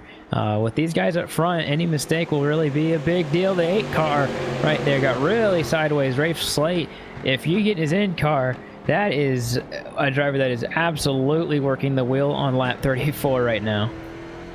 Yeah, he is basically turning it right, coming off of the quarter like you'd see it in Eldora or something, and he's sticking right there within 0.6 of a second to Cucker and Adams up front, but it is just a constant seesaw motion on that steering wheel. Left, right, trying to keep that thing straightened out. Adams doing something, though, that nobody's been able to do so far tonight, himself included, and that is keep Cucker inside of the bullseye, right in front of him. 15 laps remain as of this time by, and he's very much in the battle for the race lead. Yeah, and that car's twitching all over the place. You can see him inside the car working that wheel to his advantage, but it just goes to show what a little mistake can cost you at this race. He did fall back just a bit because he got a little bit squirrely coming out of turn 2, but he's been able to work his way back down. So maybe Jeremy Adams has found something that Cucker has not, and he's there going into turn 1 and 2. He's going to be all over the back bumper, but he gets just a little bit loose off the corner, so it's going to allow Cucker to get kind of a cushion, but Jeremy Adams is there, and he's within striking distance. He is within striking distance, and again, that's the key. Any sort of a small mistake, but the guy in front of you puts you basically in premium real estate. And take a look through the field, couple of battles here and there. A fight between Eric Spencer and Chris Patton the last time by, at a battle for 6th position. Just took that spot away from him. So Spencer, who's been involved in an accident in all 3 races so far this evening, trying to find a positive out of this week number 2 event, but looks like Slate just a little bit off for the guys up front. He's just about to fall a second off for the race lead, still comfortably in 3rd. He himself is almost 3 seconds in front of Jacob Porter, who runs in 4th, but he doesn't quite have what Adams and Cucker have at the moment. No, and the closer that gets to the end of this race, it'll be 10 laps to go at the line. The closer Jeremy Adams gets to Matt Cucker, but we have a caution at the, oh, wow, really close at turn number 2 are these drivers. Car straight in the middle of the speedway. The 24 of victory, 2nd time in a row, and you saw your race leaders come off of the corner and split him 1 high, 1 low, just grazing the outside fence. And away by was race leader Matt Cucker, the 8 machinist Slate barely missing him. And that's basically a blind exit to a turn. And that driver who was sitting sideways on quarter exit, he is lucky that nobody else got into him. Yeah, he really is. And we'll take a look at the replay, and Vickery will take it behind the wall. He got out of 2 and just couldn't keep it under control. So he kind of slow spin down the back straightaway, and he was right there, like you said, Evan, in the middle of the track, and Cucker did a great job to barely squeak by that 24 machine on the outside, and they split him. So we'll stack them up once again with just inside 10 laps to go. It's about to get interesting, guys. Going to continue to heat up, because now that we have seen that Adams has a feasible opportunity to battle for the race lead, Coop, now is his time to do something with it, because up until that last run, quite honestly, he hadn't shown that to us yet. The Global Com machine we knew was good, but we knew he was 2nd place good. He held his own with Cucker there, and it doesn't look like either of these drivers are going to really try to mix anything up. They come by the cone car, 69 to the bottom, 89 to the outside. So they'll go side by side once again, assuming that being able to keep it 2x2 for the race lead is out of the question. What Adams in the 89 really has to focus on for this restart is staying in front of drivers 3rd on back, getting to the bumper of Cucker, and then going to work. He did have that good run on the outside in the opening lap, so also thinking about that, he won't be starting the race, but that may also be something to think about, as he is really good on the outside line. If he can stay there off of turn 2, he may have a shot that way too. Pace cars on the pit lane. Is this the final restart tonight in the Chargers Division feature? 7 laps to go. Can Adams do what he needs to? Tries to get to the bottom, but the 8 is there. Is there contact? They're leaning on each other in a battle for second, and here comes Slade up the inside. And I don't think you could get any closer there, Evan. As Slate almost turned Jeremy Adams there coming down. Now he's got to fight off Jacob Porter on his outside. So Rafe Slade going to struggle here on the inside a bit. Porter going way wide in turns 1 and 2, maybe trying to get the run off, but it's not going to work. He's just going to get extremely loose, but still going to be there. Meanwhile, just in front of them, Jeremy Adams trying to do anything he can to get on the inside or outside of Matt Cucker. Try to get any run to stick as we get ready to cross 5 laps to go. Cucker's already gotten a win so far tonight. He won the earlier Blue Ridge Napa Late Models Division feature in a very similar race car, and he had to hold off a late race charge in that one by Christian Peterson, which involved a bump and run in turn number 4 on the last lap. Adams, mistake that time, got sideways, costs him a lot of time, and he's running out of options.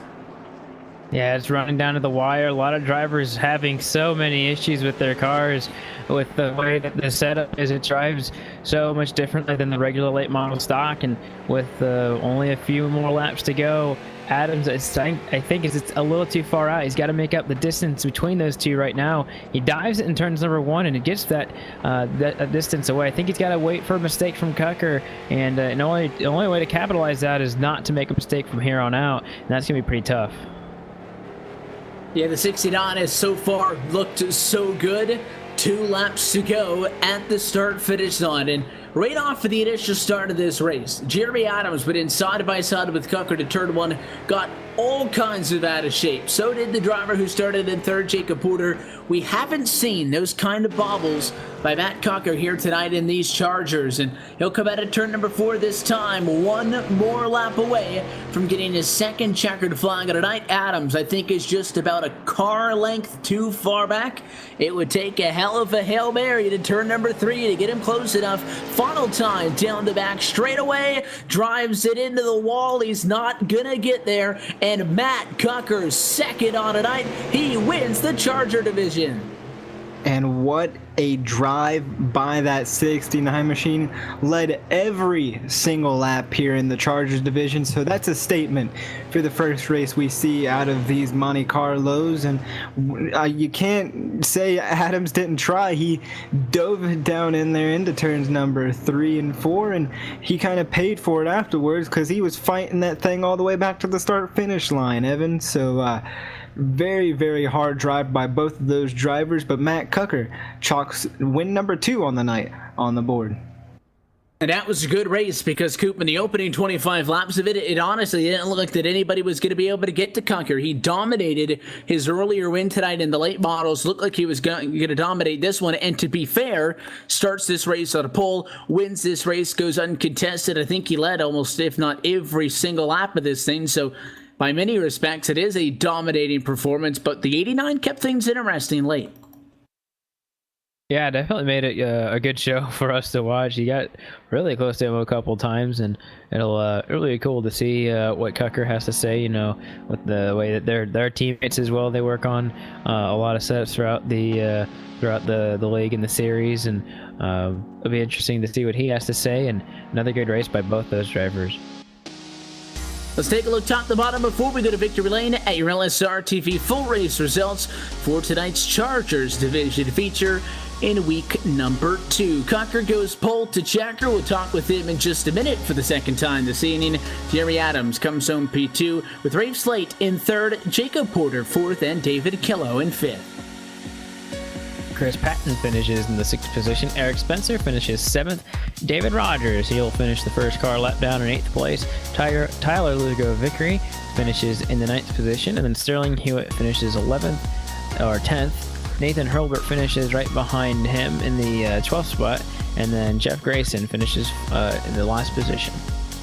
That's how they came across the start-finish line. Let's head to victory lane once more Again, chatted with the driver of the 69 machine. Matt Kunker is your Chargers Division feature winner tonight from week number 2. Matt's second win on the night. Congratulations. At a first glance, these cars may look very similar to those that you drove earlier tonight in the late models division, but they are a handful with all that weight added to them. You guys seem to have this thing figured out, though. The drivers behind you seesawing on the wheel, trying to just keep them on the racetrack, and you guys went pole to checker with a strong run.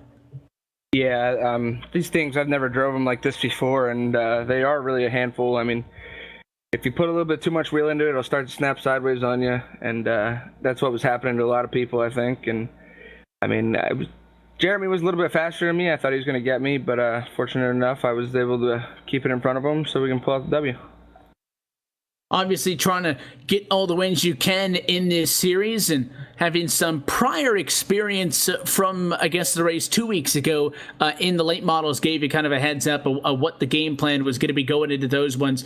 For this being such a unique kind of series, the Monte Carlo stepping in to make this Chargers division work, what were your expectations, if anything, coming into this as far as, maybe what you thought you guys would have been able to do? Qualified on pole, so I obviously had some confidence early on, but I guess how comfortable were you out there? It looked like that everybody must have been uncomfortable to a certain extent.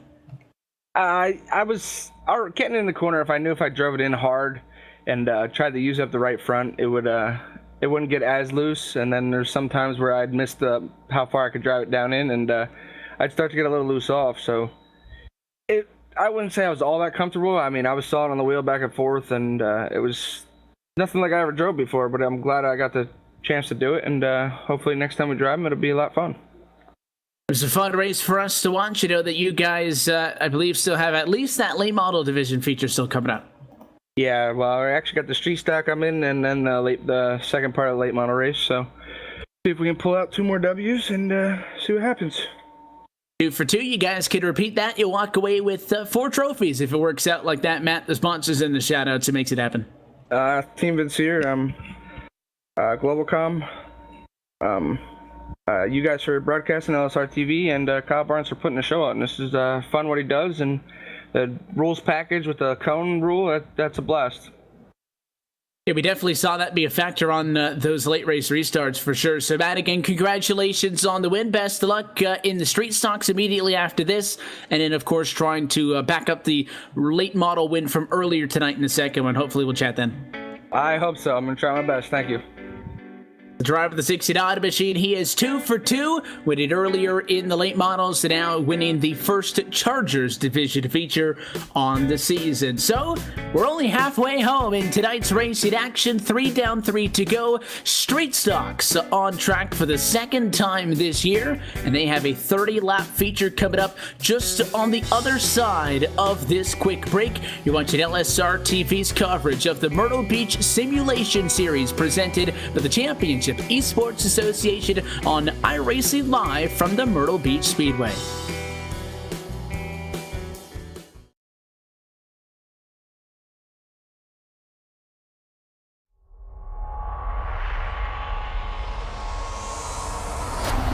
There are 3 different paths if you want to call yourself a world champion of sim racing. NASCAR, open wheels, or endurance racing. But no matter which one you take, you can guarantee that the journey will always be tough, which few will ever complete.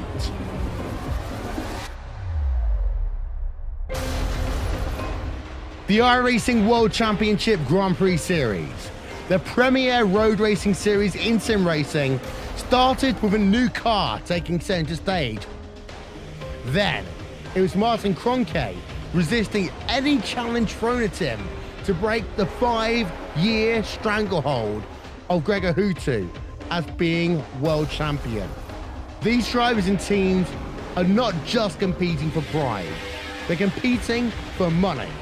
And with over $20,000 in prizes for each of the series up for grabs, drivers really do put it all on the line.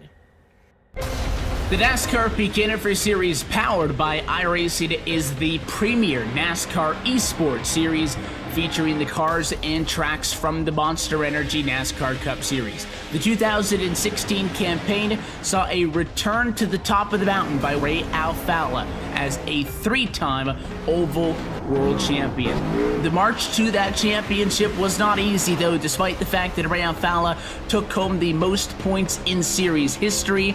It just also happened to be the tightest championship fight we had ever seen.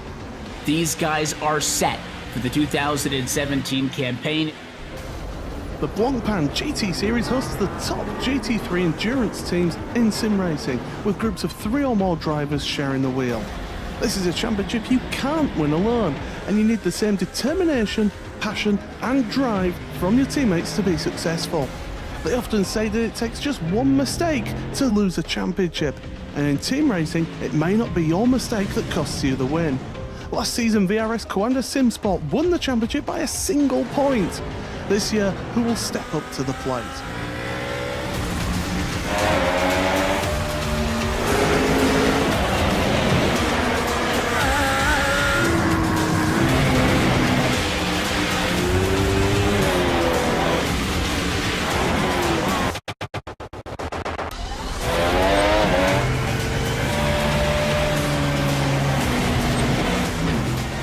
These are the iRacing Esport World Championships, the pinnacle of sim racing competition. Catch it all season long with live coverage on iracing.com/live.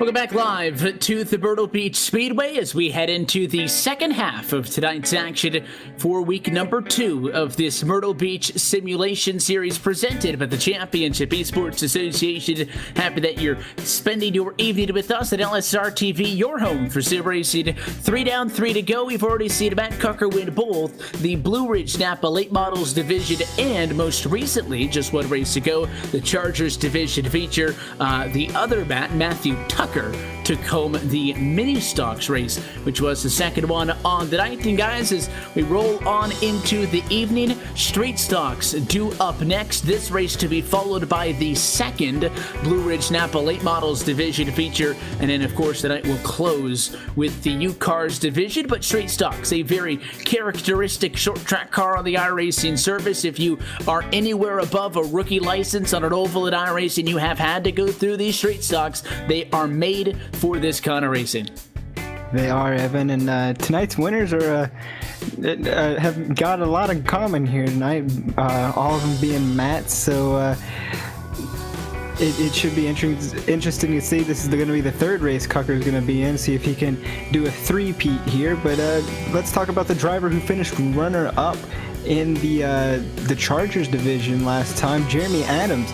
2 weeks ago here in the Street Stocks division, he was able to get that win here. He'll be starting towards the front. He's going to be starting in the 3rd place position, which means he got that pole here tonight there, Evan, as the top 3 is inverted. Yeah, that's something we mentioned 2 weeks ago, in which the invert was the top 10. The number that came out this week was 3. So we know he's got speed, but it'll put him on road number 2. Let's let everybody know where everybody is going to take the green flag tonight. Look top to bottom at your LSRTV starting grid for week 2 of Street Stock action. Dawson Fletcher is going to be put on pole position. His 21.885, third best, but with the inversion gets him on the front row, and he will be joined to the outside. P2 starting tonight is the 23 of Jonathan Smith. Then you'll find Jeremy Adams, winner from 2 weeks ago at fastest all night long. He will start third tonight. John Lyday alongside him in 4th position, and Scott Austin through our top 5. Starting that 6th position is going to be Roy Blum, and then Jeremy Watkins. He'll start in that 7th position. Matt Cucker starts all the way back in 8th place. We'll probably see him towards the front, towards the end of this. Randy Oakham starts 9th, and Kyle Everett got a bed finally to get this truck or his car started in 10th place. As the field rolls, this is probably going to be the shortest one on the evening time-wise, depending on, obviously, how these guys sort it out and if they mind their P's and Q's, but we do have the U-Cars race a little bit later on. That's only 25 laps. This one is 30, but these cars substantially quicker on a racetrack like this than those machines are, and also the mini stocks who ran 30 laps earlier, in which we saw Matthew Tucker go on to take the win, and also substantially shorter. So this one is quite literally a sprint, and I think you got to be starting up front if you want a shot at it. You do, and that's what really makes this this invert here tough, Evan, is we got Dawson Fletcher, who qualified in the third place position starting on that pole, so that's exactly what this driver needs to get out in front and stay in front. But drivers like Matt Cucker, who's got 2 wins on the board, not putting a time out, or at least not getting up there in the running order, starting all the way back in 8th, it's going to be a little bit harder for him to get up towards the front. Yeah, it'll be fun to see if he can work his way through as he starts at the outside of row number 4. The field is going to be in the hands of the 71 Dawson Fletcher. Initial restart, as always. The race leader is on the inside of row number 1. Green flag flies and we're off and away. Lots of banging already in the second and third row here. So the 23 got a little bit of a nudge right there, and it looks like they're doing a little bit more banging, but Dawson Fletcher gets a good start, and Jeremy Adams, he's going to come up and sneak that second spot away from Jonathan Smith there. So top 4 to get a little bit. Looks like the 71 got really tight. He got in the outside wall, and he will not lead the first lap. 89 of Jeremy Adams, he'll lead the first lap here. Quite to the contrary, in which the Chargers were really loose. That 71 was tight at a 40. He had it. He was about a car length and a half in front of the 89. And instead, Adams leads the opening lap, but now Fletcher is trying to hang on for his life. Here comes John Lyday, who just got around the 23 of Jonathan Smith, and now is up to second position, clearing the 71. And we're seeing a complete opposite here, Evan, of what we saw in the Chargers division, because I saw Jonathan Smith just about push up into the 71 of Dawson Fletcher. These cars are so tight out here, so drivers having to compensate, get out of the gas, get into the gas a little bit later, and they're really struggling. But one driver that's not struggling, a driver who won 2 weeks ago here, Jeremy Adams, up and away, and he's pulled about 6/10 on John Lyday as they go off down into turns 3 and 4. He's looking to make that gap even stronger. Just watching some of the intervals throughout the pack, a battle for 5th position going to go in favor of Matt Cucker. He's already up 3 spots, completing that pass on Scott Austin. Started 8th. He's up to 5th position. He's almost halfway on his charge to the front of the field, and quite honestly, isn't that far back of Fletcher. So if Fletcher either continues to drop back after starting on the pole, he's now down to 4th. It's the lowest he's been all night long. Or even if he's able to find some speed, get up there and fight with Smith, either way, Cucker's going to close in on him. Yeah, these guys getting super close to each other here in the 3rd, 4th, and 5th area right now. Cucker has made his way up through positions, and like you said, he's making his way up there. Is now on the inside of that 71 of Dawson Fletcher. He started on pole, but has not done very well since. Got real tight, hit the wall, and that might have hurt something on the car. It's unsure. These cars are typically pretty heavily built and hard to damage, but even at a track like this, any damage can start to hurt you, as it looks like he will lose that spot. He'll fall to 5th, and Cucker, he will get 4 positions on the night. He is our biggest mover. And he hopes that it doesn't just end at +4 positions, because with completing that move, again, would then be right up with the 69 machine and company. Still can't get to the Cucker machine. Cucker going to go to the inside of the racetrack as Fletcher trying to get to the bumper last time. And here we go side by side for 3rd position. We had said it right off at the top of this thing that Cucker's in traffic and he was going to have to work his way through. We're now 1/3 of the way through this race. The next time by Coop, he's more than 1/3 of the way to the front of the field. Question is, can he make up for the time now? Sure, he's been quick, but that poor qualifying effort, or no qualifying effort, has him now 1.9 seconds off for the race lead. Is that feasible, is the question. I think anything is possible here. Evan, especially with what we've seen from Matt Cucker the first 2 races out of tonight. Now Jeremy Adams getting maybe slightly pulled back in by that 44 of John Lyday. So if Lyday can get up there and start battling with Adams, then that's going to bring Cucker a lot closer to this battle, because Cucker is sitting at about 1.6 seconds back right now, but he is closing that gap in pretty fast here, Evan. Jeremy Adams has had smooth sails ever since he's gotten that lead from Dawson Fletcher, but I say Matt Cucker is here to spoil it here tonight. And again, because of the inversion, you've got Adams, who was actually on pole in this race, had to start 3rd, but Lyday is the one who's been impressive because he actually qualified 4th. Started 4th and has been able to get around the likes of Smith and Fletcher, who out-qualified him. Same thing, though, with Cucker. Cucker technically didn't out-qualify the likes of Smith and Fletcher. He's also passed them, and that number 69 coupe is fast. He's closed it in by 4/10 of a second, now just a second and a half off of the top position. As he closes it on Lyday, he's going to have to quickly execute a move on that Goodwrench Chevrolet. That would really help him out marching to the front.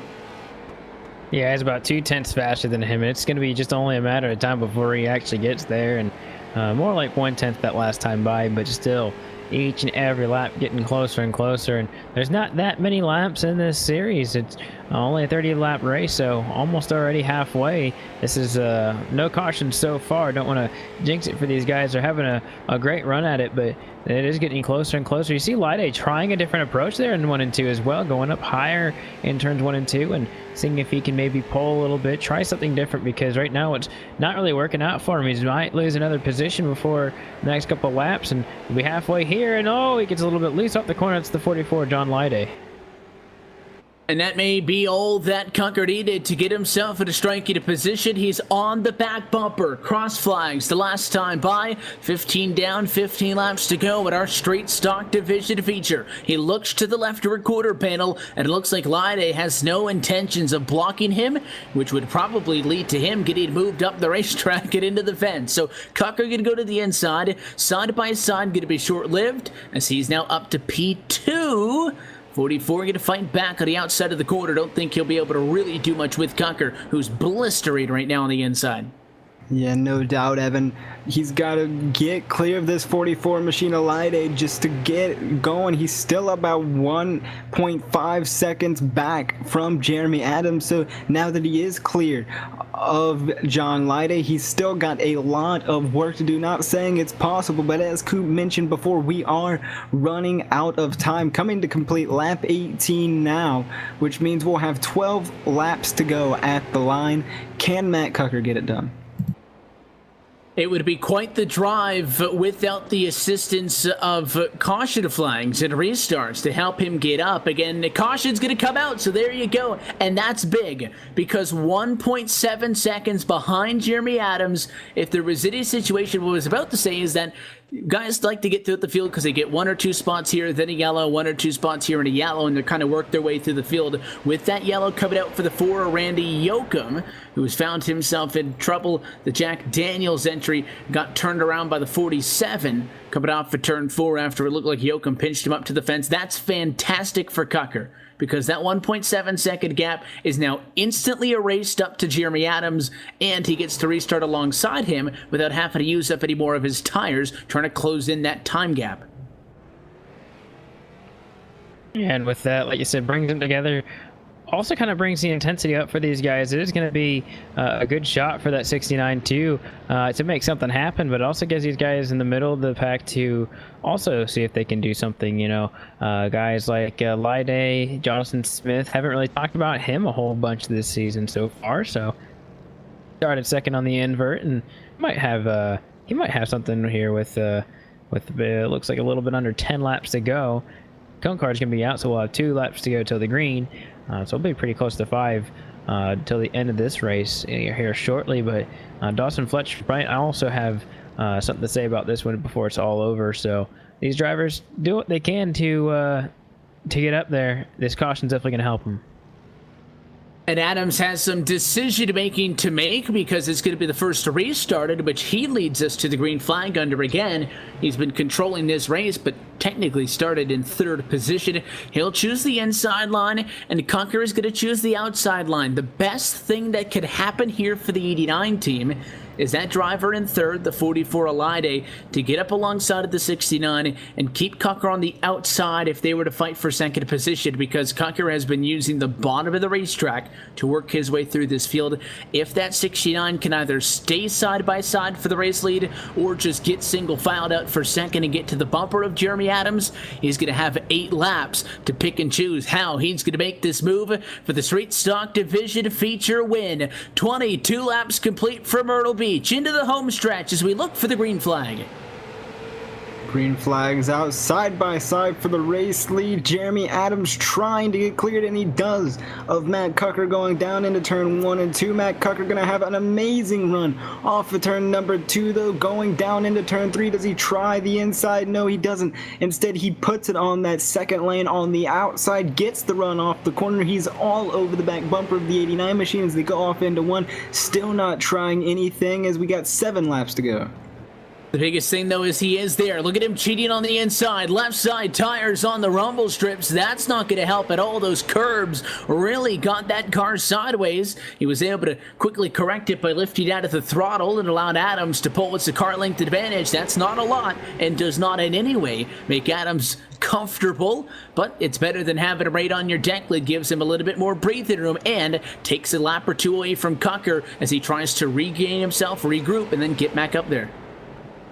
You know, I can't say for certain, but it does not look like Adams is having the greatest time in that car. Coming out the corners, looks like he's having moving that wheel back and forth a little bit. You can see he's taking a slightly defensive line here to make sure that Cucker doesn't go to the bottom. But what I think that's going to do is leave a better opportunity for the 69. He gets a little bit loose off of that corner, just a tiny bit right there, and he's going to be really close to Adams here coming off of 4. I would say it looks like he got a little loose, so he's going to lose just a little bit of time, but still, he's very close to that back bumper of Jeremy Adams. Well, the big thing I took away is that 89 is really trying to protect the bottom. Cucker to the back bumper that time. Knock, knock, hello. But watch it this end of the racetrack in 3 and 4. Adams gets so close to that inside wall, making sure nothing is open up on the bottom. Yeah, and we saw how close Cucker got to the back bumper there going into turns 1 and 2, Evan. It's only a matter of time before he starts to use it. 3 laps to go, and he's there. He could have used it that time by, but he wants to get it done cleanly. It might not happen that way, but for the moment, Cucker driving Adams clean towards out of turns number 4. He is there with the double popsicle sticks flying in the air. He's going to go all the way down to the bottom and to the inside wall, get on those rumble strips once again, and Jeremy Adams is going to try and close the door, and he does get on the rumble strips. Evan, coming down into turns 3 and 4, we're taking the white flag. 1 more lap to go. You gotta think that was the 69's best opportunity. Is he gonna be able to get back to his inside, or do we have to play bumper cars? Final lap in the straight stock main event tonight from Myrtle Beach Speedway. Adams leads at a 2. Cucker cheats a little bit too much. He got sideways and he falls back a car length. Final time to 3 and 4. Can't get there, and Jeremy Adams will hang on, and he wins the straight stock feature. Yeah, close run for that 69 of Matt Cucker. Jeremy Adams gets it done, but definitely had a good challenge from that number 69. And I'd say if Cucker didn't hit those rumble strips, it might have been a different story, because it was pretty darn close with those last couple of laps. He just kept on getting to as low as he could. And whenever he hit those, it just makes the car want to go get really loose. And with the way these cars are, they won't hurt them as much unless you straddle them. So still not that bad for the 69, but really good battle between those two at the end. And it's the second consecutive for the 89 machine. He opened up racing from 2 weeks ago with the Street Stocks were the first event on the evening with the trip to Victory Lane, and tonight halfway through it parks the 89 on top of the scoring pylon once more. So we'll get his thoughts on the race in just a minute. First, as always, we take a look at our LSRTV full race results for tonight's Street Stock main event from the Myrtle Beach Speedway. Adams started third, went to the lead early, and was able to survive a yellow and an 8-lap to go restart to take the win here this evening. Matt Cocker second behind him with John Lyday third, Jonathan Smith at fourth, and Kyle Everalt in fifth. Randy Yoakum in that Ford machine, he's going to bring it home in sixth after having small troubles coming towards the front straightaway. Dawson Fletcher on your pole finishes in seventh. Scott Austin going to be eighth. Ninth, Roy Blum and Jeremy Watkins will round out your 11-car field. That's how they all came across the start-finish line after 30 laps of main event racing. Chatting now with the driver of the number 80 Honda machine, Jeremy Adams, another straight stock win in this Myrtle Beach Simulation Series. Jeremy, congratulations on that one. Best car in queue. Had your health started back in row number 2, though, forward and third. It didn't take you long to get to the race lead. But I'll tell you what, I'm sure you would have liked to go without that yellow, because when it came out, you were 1.7 seconds in front of Matt. And because of those final 8 laps off of the yellow, he was all over you. Got to your inside at 2 laps to go, but you did not make a mistake. You held strong, and you held him off for the race win. Yeah, I feel lucky to get it. I really didn't want to see that caution come out, because I think it was pretty much, me and Matt had the same set pretty much, so we was about the same speed. So it's pretty much just whoever didn't make the mistake. Having already driven these cars, we've been talking a lot tonight about series at which we didn't see 2 weeks ago, the mini stocks, the Chargers and such, but you know how these street stocks drive. You opened up our racing 2 weeks ago, got a win in the street stocks. It was the second race of the evening there. That one was a little bit different because it was under daytime conditions. Tonight it came under the lights. Was that any sort of difference for you, or did the car drive the same? I didn't change the setup. It just drove the same. It's about, the track temp was, I think, just a little bit different, maybe 5 degrees, so it was about the same. You guys were able to hold off the 69 there late in this thing. He had the inside, but it looked like he was getting really loose on exit. Did you want to give him the bottom and you felt stronger on the top, or was that kind of a mistake on your part, letting him get down there and you just had to do what you had to do on the top side to try to hold him off? Well, if you cut down the front stretch here, you can get to somebody's inside, but then you got a bad angle getting into one. So I just kind of let him get down there, and I just had the better arc coming off the corner, and then I think he hit the rumble strips too.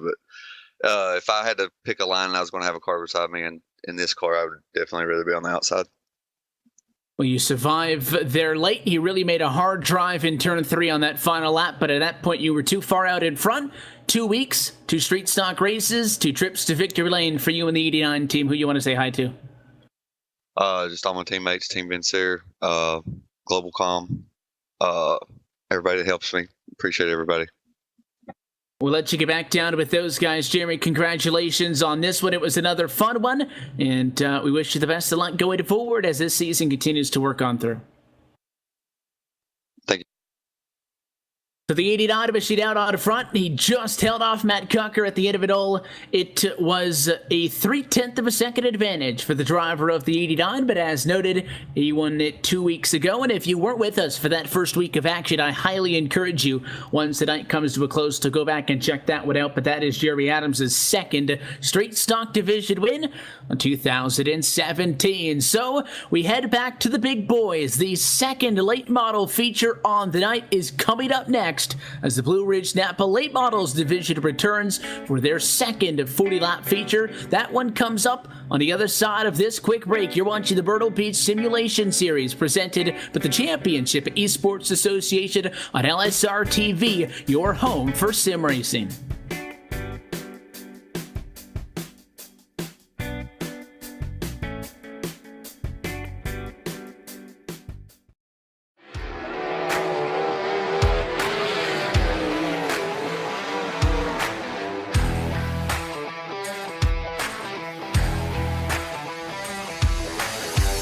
I actually, really enjoy dirt racing. Feels good to get in the car, and we have, great cars and engines and things at KKR, so it's nice to drive a fast sprint car.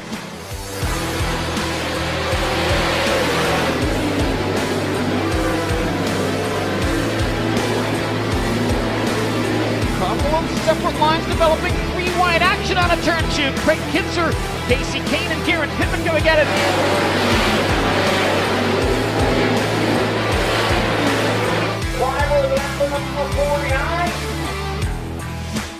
I think the differences between, NASCAR and the sprint races on dirt is just a much different mindset. The way you drive your cars, the setup, the feel you're looking for. I think one of the hardest things to tell as a fan is when you're watching a race, whether it's a NASCAR race, a dirt race, is just what's really going on in the car. With iRacing, you can get the way that the track's changing, which they've done a great job in how the track changes throughout the night or throughout the race, just to try to capture it and let the fans play it and realize, like, man, there's actually a lot going on. And you can't always see that when you watch a race. So I think it's pretty neat. It's, enjoyable for me, but at the end of the day, it's actually much of a simulation. And there's a lot of ways that you can learn from that. And, early on, it was neat to look at the Cup tracks that I was going to, places that I had never been. So I think it kind of gives you a head start leading into a weekend. It's pretty real life, and that's pretty neat.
Back live from Myrtle Beach, South Carolina, to the second main event on the evening. Earlier on tonight, if you were with us from the top of the show, Matt Cocker took home the first 40-lap main event in the Blue Ridge Napa Late Models division. We head for our second of the Late Model Twin features tonight, and coverage of tonight's Myrtle Beach Simulation Series is brought to you by Napa of Blue Ridge, Virginia. Napa is your trusted source for automotive parts, accessories, and know-how for your car, truck, or SUV. You can shop online for original OEM and replacement parts today. That's at www.napaonline.com. Coming off of, Chris, what was a very exciting run to the end in that street stock race, which goes in favor of the driver who just wrapped that one up, Jerry Adams. Second time in a row he's won that race out of 2 weeks, so congratulations to him.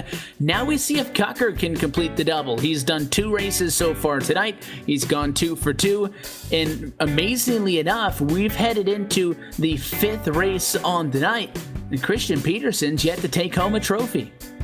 Yeah, Team Vincier's doing a really, really good job, but one driver that's been kind of quiet out of that team, that's Christian Peterson. As you mentioned, he was dominant last 2 weeks ago for week 1 of the Myrtle Beach Speedway, but this time he's been kind of silent, so we'll have to see where he stacks up. We also got to remember here, Evan, that the invert for tonight's race will be 10 cars, so if you got the pole, you're starting way back in the middle of the pack in 10th.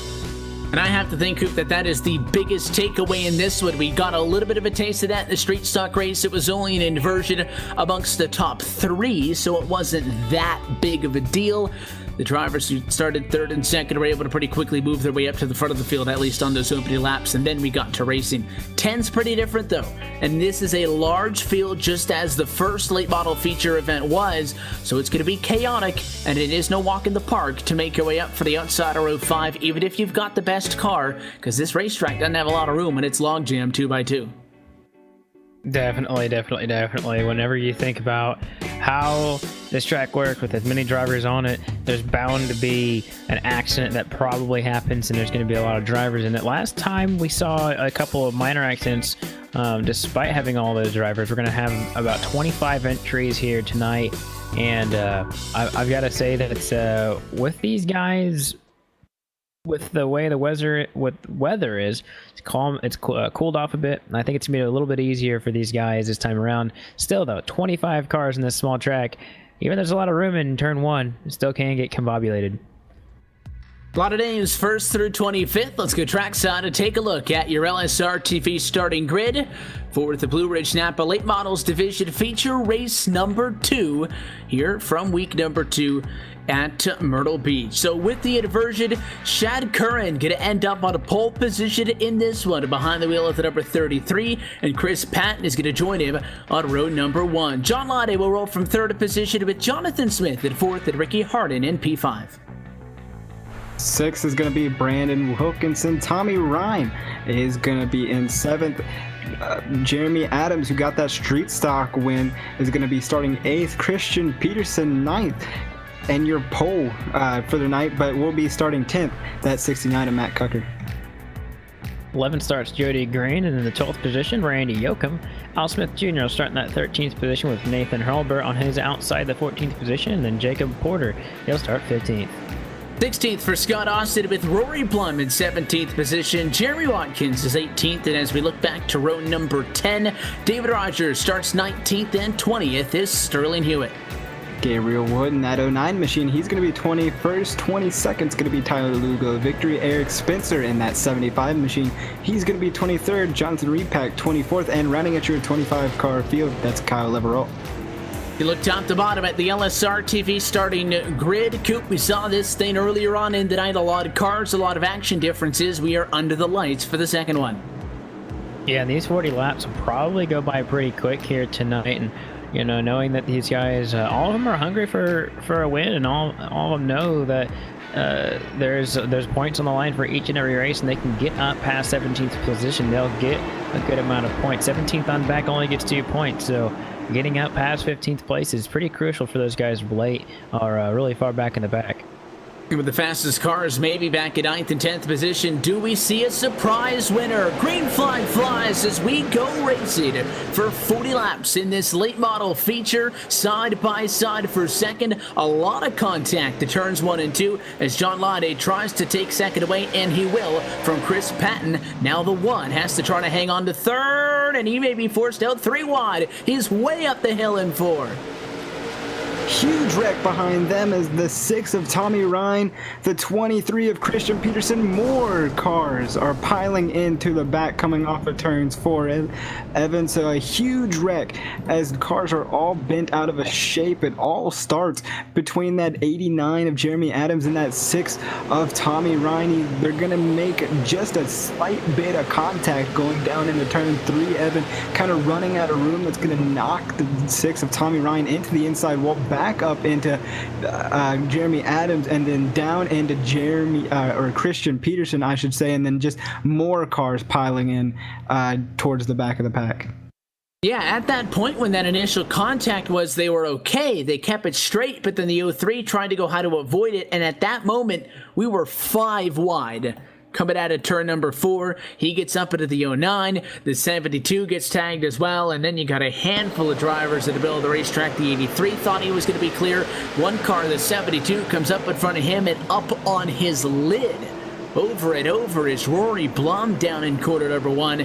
That was a massive incident here in just the opening laps that slows things down just as things were starting to get going, and Chris Patton must be hoping that would have happened a lap earlier, because he had just gone way up to the outside, and after starting in second, he fell to 6th position in just those 2 laps by the time the yellow came out. Chris Patton dropping like a rock there on the start, but let's talk about Shad Curran there, Evan, in that 33 machine. He shot like a rocket on that start and basically left the whole field in his dust, and Lide was about to catch him down before that wreck, but if he's going to be that good on the restarts, that 33 is going to be a force to be reckoned with. It was a beautiful restart. I think that's just about everything that the 33 camp could ask and wish for, and they got it. Now they just have to be able to execute it once more. The cone car should be coming out the next time by, I believe, and we'll get everybody sorted out as far as which lane you want to run. The top three all started on the inside of their respective road. John Lyday jumps up from 3rd to 2nd. Wilkinson jumps up from 5th to 3rd. The names that I'm keeping an eye on are the likes of Cucker and Peterson. Cucker makes it through the accident and maintains 8th position on the racetrack. Not so fortunate was Christian Peterson, who after winning 3 races in week number 1 2 weeks ago, winning the Legends, the Super Trucks, and this very division in a 100-lap feature. So far, no wins tonight for the driver of the 23, and damage and falling back early is not going to help.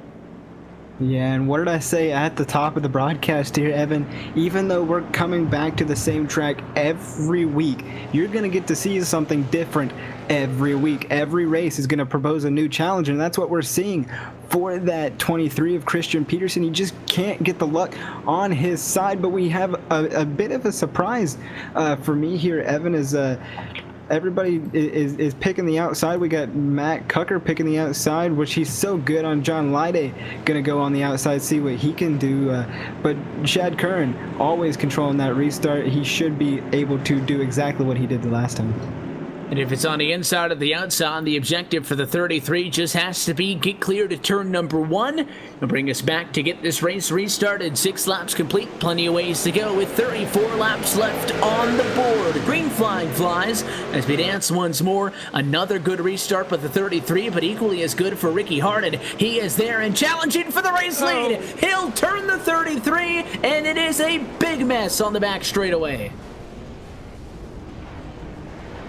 Wow, that's got to be at least half of the field, and we're going to bring out the red flag for, I think, the first time here in Myrtle Beach Speedway history, at least on the LSRTV. We're going to see the red flag pop out here, Evan, as that took out a huge chunk of cars.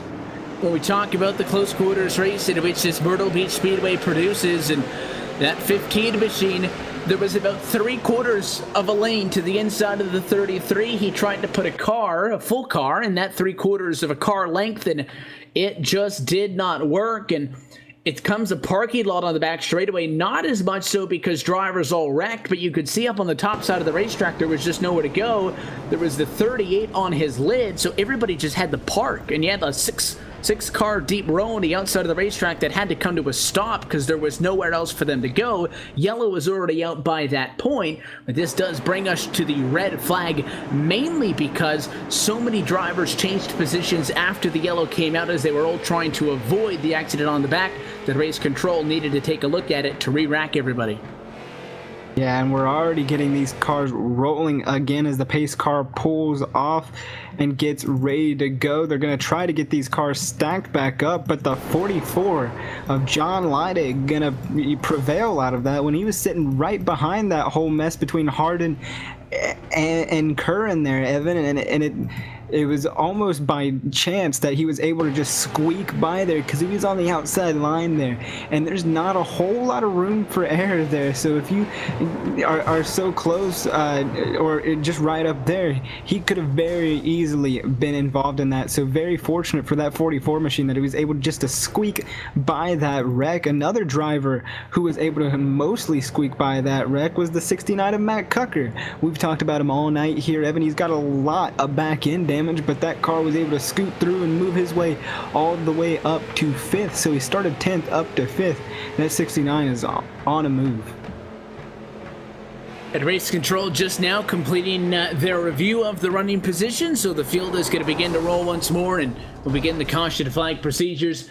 It has been quite some time for us to have seen an incident just like that one, and again, despite the scale of it, the majority of the cars are okay.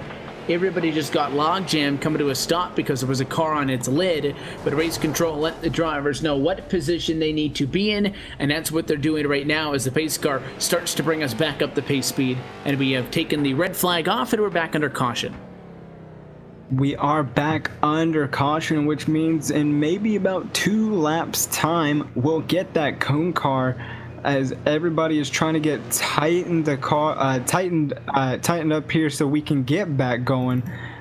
Jonathan Smith, somebody we haven't really talked about all this season at Myrtle Beach Speedway. He's moved his way up to second from starting 4th, and then Brandon Wilkinson just behind him in the 26. So these are great runs for these drivers who are winless so far in the late model feature. So this is a great opportunity, especially with all the cars that have just been taken out in that mess, for them to try to capitalize on this event here, Evan.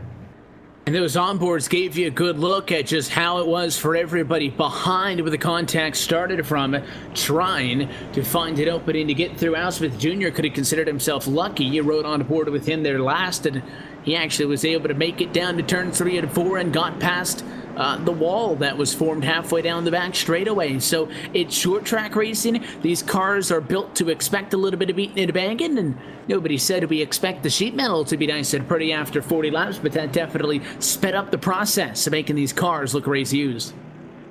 Yeah, it definitely did. And we're only 10 laps into this race, Evan, getting ready to cross and complete it under caution here. So that means we'll have 30 laps still to go in this Blue Ridge Napa late model feature, which means there's still a lot of racing to go and still a lot of room for error here tonight. Field going to come by the start-finish line. I believe the next time the cone car is going to come out, so you'll see your race leaders decide if they want to work on the inside or the outside for that one. The 44 machine is going to be your race leader. I would assume Lide to take the bottom. At least that's what we saw at a Shad Curran when he had the opportunity to on the last restart.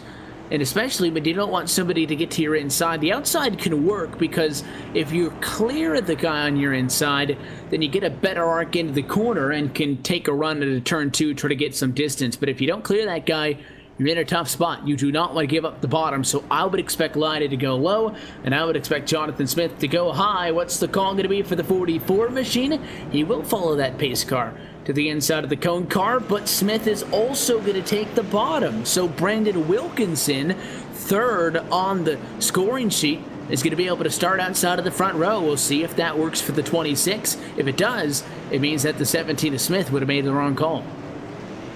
But we've seen how well that inside line jumps off the start, especially from Shad Curran. So if the 44 of Lide can get that same start, then the 17 will be in the perfect position just to follow him right through there. So we'll have to see, is the outside line opened up enough for these drivers to get going?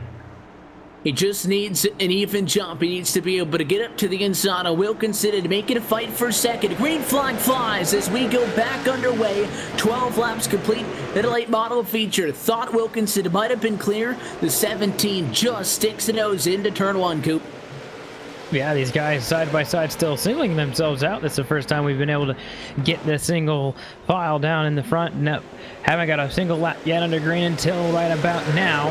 Thing is, a lot of these guys have damage. I don't think there's very many cars out here, except for maybe 1 or 2, that have a damageless car. Side by side, they go for the race lead. Wilkinson on the bottom of the racetrack was 3rd, took the outside on the restart, and he will go to the race lead. New race leader, Brandon Wilkinson. 44 was looking to his inside. You could tell that he saw that one coming, went to the bottom of the front straightaway and tried the block, but Lide not going to give up. Right on the left rear quarter panel, that time at 1 and 2, but now falls back half a car length as the 26 settles in and tries to run away. Yeah, and just behind them, there's a bit of contact back there that bubbled a bunch of people up. That's going to be Matt Cucker moving his way up to the P3 spot there. Evan is now, he's got his sights set on the 44 of John Lide. So Matt Cucker got a lot of back end damage, but he's not allowing that to slow that car down once again. We got a battle just behind him between Jonathan Smith and Jody Green. Jonathan Smith going to slide up the track just a little bit and almost make contact with Jody Green, but they're still going to be side by side going down into 1 and 2, and Jody Green gets just a little bit loose. Now Jacob Porter going to have the door wide open for him to make the move, and he's going to take it going down into 3 and 4. though, side by side behind with the 3 of Porter down the inside of green. That's behind new 4th place runner Jonathan Smith, who just got by this. Meanwhile, for Cucker, he's trying to close in on front of the field. He started 10th. He's at a race high P2 as he clears John Lyday at a battle for 2nd position. And now his sights are set up front. He's going to have to wait. Caution flag is out. Issues on the back straightaway. Trying to find a number for the driver involved.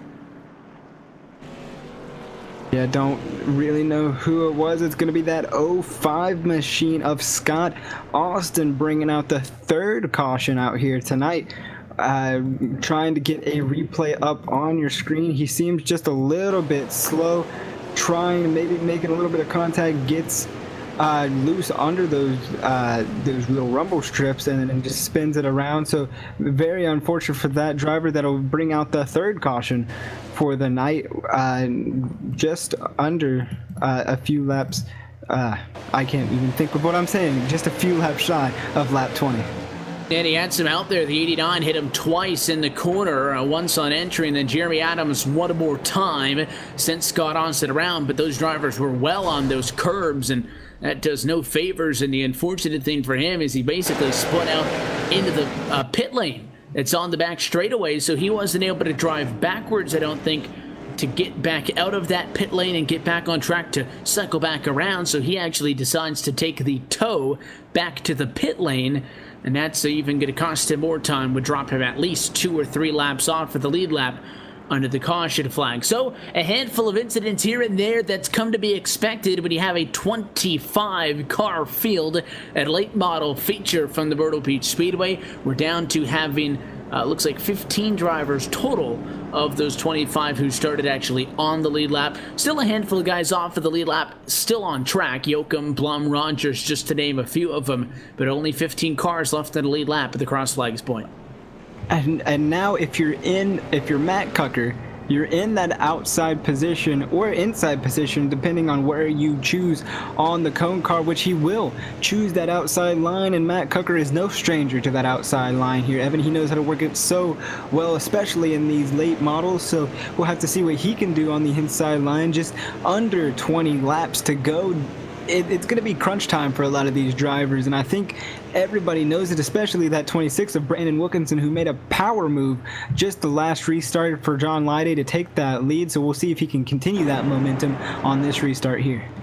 He made his way up to the race leader from 6th position. That somebody that he didn't have to deal with was Matt Cucker. Cucker has been behind him this whole race. It's the 69's first opportunity to go for the race lead, and what would be his 2nd win in these cars on the evening, but would be his 3rd total and overall. Side by side for 2nd behind Wilkinson, though right now Lyday is Wilkinson's best friend. He's on the inside of the 69. The battle for 2nd is short-lived. Cucker is clear and now sets his sights on a race lead as we fight side by side for 3rd. And Cucker did something that we haven't seen a lot out of that driver. He kind of stumbled on the restart there, Evan, and Wilkinson got the best of him, so able to keep just a little bit gap, but you see Cucker dive it in so deep into the corner and still able to get that run off of 3 and 4. He's gonna be there this time by going down into turns 1. Right on the bumper, half a car length. That time off into 1 in the battle for the race lead. Still fighting behind for 4th. Contact. Porter gets into Smith. Smith down the racetrack. Fantastic save. The 17 is going to lose 2-3 positions in that exchange. Could have been worse, though. Could have gone nose first into the inside fence. Contact, but no caution, and we stay green. Wilkinson, that time by Coop, 15 laps to go, is really sweating seeing Cucker in the rearview mirror. Yeah, he's going to have a hard time fending off Matt Cucker, who's been on fire tonight. Done such a good job. It's finished first a couple times, finished 2nd. Wants another one on the night to top it all off. And what a better way to do it than to win it again. He gives him the Crone horn running at number 2. And he's right there, absolutely right there. And I bet you Wilkinson's going to try and do everything he can to keep him behind him. But for 13 laps, it's going to be hard to keep that 69 behind him. And the 69 has time to work against the 26, but the problem is he cannot wait too long to allow Jacob Porter to get into this. That 3 machine, running in 3rd position nonetheless, is closing in. And Cucker, maybe not feeling confident, trying to work on the inside of the 26, will try to go to the outside and make it side by side for the race lead as Porter smacks the wall behind them. Yeah, heavy contact coming out of 4 for that number 3 machine. Loses all the time he basically gained on the 69 and the 26 and brings Leveralt into the picture now as well. Reckon out of 2. It's gonna stay green here as no caution. Is 24 still spinning around the track there. That's going to be Tyler Lugo. Victory is 2nd place is starting to heat up. Yeah, Porter is spinning and he's still trying to hang on to it. Just got it now. He tried to go to the inside of Cucker as Cucker tried to go to the inside of Wilkinson. It did not work. Coot, nothing short of a miracle. Both of those cars are still in one piece. Yeah, I don't know what's going on with the 3 car. He's driving pretty aggressive here tonight, and he's done really well. Looks like he's almost going to go around. Looks like he got a little bit of a help right there. He's been doing really well tonight and got just in the corner a little hot there, and he got into, it looks like, Matt Cucker, but it looked like he's going to be able to save it for the moment, but he lost a lot of positions right there, and he's going to try to continue to stay on the very bottom of the track. It's where he's really been best at, but he's lost a lot of positions since then. Looks like, though, Matt Cucker still on the back bumper of Brandon Wilkinson. That was the best thing he could have seen, was him getting hit, but a caution's going to come out. Just as Cucker trying to go to the outside, the caution flag is going to come back out. Spitter in turn number 3, it is Jacob Porter. So it has gone downhill very quickly for the driver of that number 3 machine. He was battling for the race lead just laps ago, and you were mentioning him holding the inside of the racetrack. He got a little bit loose off of the turn. So did the 13 on his outside. That's where we saw Jody Green running, but the 3, I think, pushed up a little bit, got into the 13's left rear quarter panel as that car slid up the hill, and he spun down to the inside of the racetrack and locked it up going into turn number 3, and the caution flag is back out. So with that, we restack them for what would be one final restart. Next time by, the Coden car going to be out, and we're going to get this race back away. Guys, working lap 34 of 40 at the moment. Chris, we've been talking about Cucker a lot, and rightfully so. I said that I think the fastest cars in the field may have been starting in 9th and 10th. Well, Peterson is up to 4th. Cucker is up to 3rd. But how about the driver in the middle of them? Your biggest mover, Kyle Leveralt, plus 22 positions, is going to restart this race in 3rd. And out of all the drivers up in that top 4, he seems to be the one with the cleanest car, it seems like, because, I mean, Cucker has been all over the back bumper of Wilkinson, and now Peterson and Cucker are going to be up on the outside trying to get everything they can to get out of it. Peterson not having the night he really wants to here tonight at Myrtle Beach, so he's looking to turn his luck around. But let's talk about Brandon Wilkinson. He's got to get this restart perfect because he's got two hungry drivers on the outside looking to capitalize on any mistake he makes. And this may very well be the final restart on the night. 5 laps left to go in the Blue Ridge Napa Late Models Division feature race number 2. Wilkinson trying to get his first career championship esports win at a good jump to the outside, though. Cucker an advantage to turn number 1, side by side for the race lead. 26 digging hard on the bottom. Cucker trying to keep that outside line, but look who's just behind him. The 23 of Christian Peterson has kind of closed in the gap. He's there if they make any mistake whatsoever. Wilkinson still holding on the inside and even gets out braking him down into turn number 1 and 2. Contact between Cucker and Wilkinson, but Wilkinson keeps the position right now. Cucker has got to try to make a move on the inside, and he does, and almost spins it as they go down off into turn 1. Now took himself out. 3 laps to go that time, and Peterson's going to go to the outside. So as they go side by side for second, that may be good news for Wilkinson out in front. Yeah, they're still side by side behind him, and Wilkinson, he's done all but block the entire track, and it's done him a really good, done him dividends here as he's been able to hold off these hard charges behind him. And I'll say if anyone's been able to do it so far this season in any of the series, it's that number 26 right now. In lap 39, he'll get the white flag this time by. And has anyone been able to beat Vincia Racing in many Wednesdays? I think this may be a first.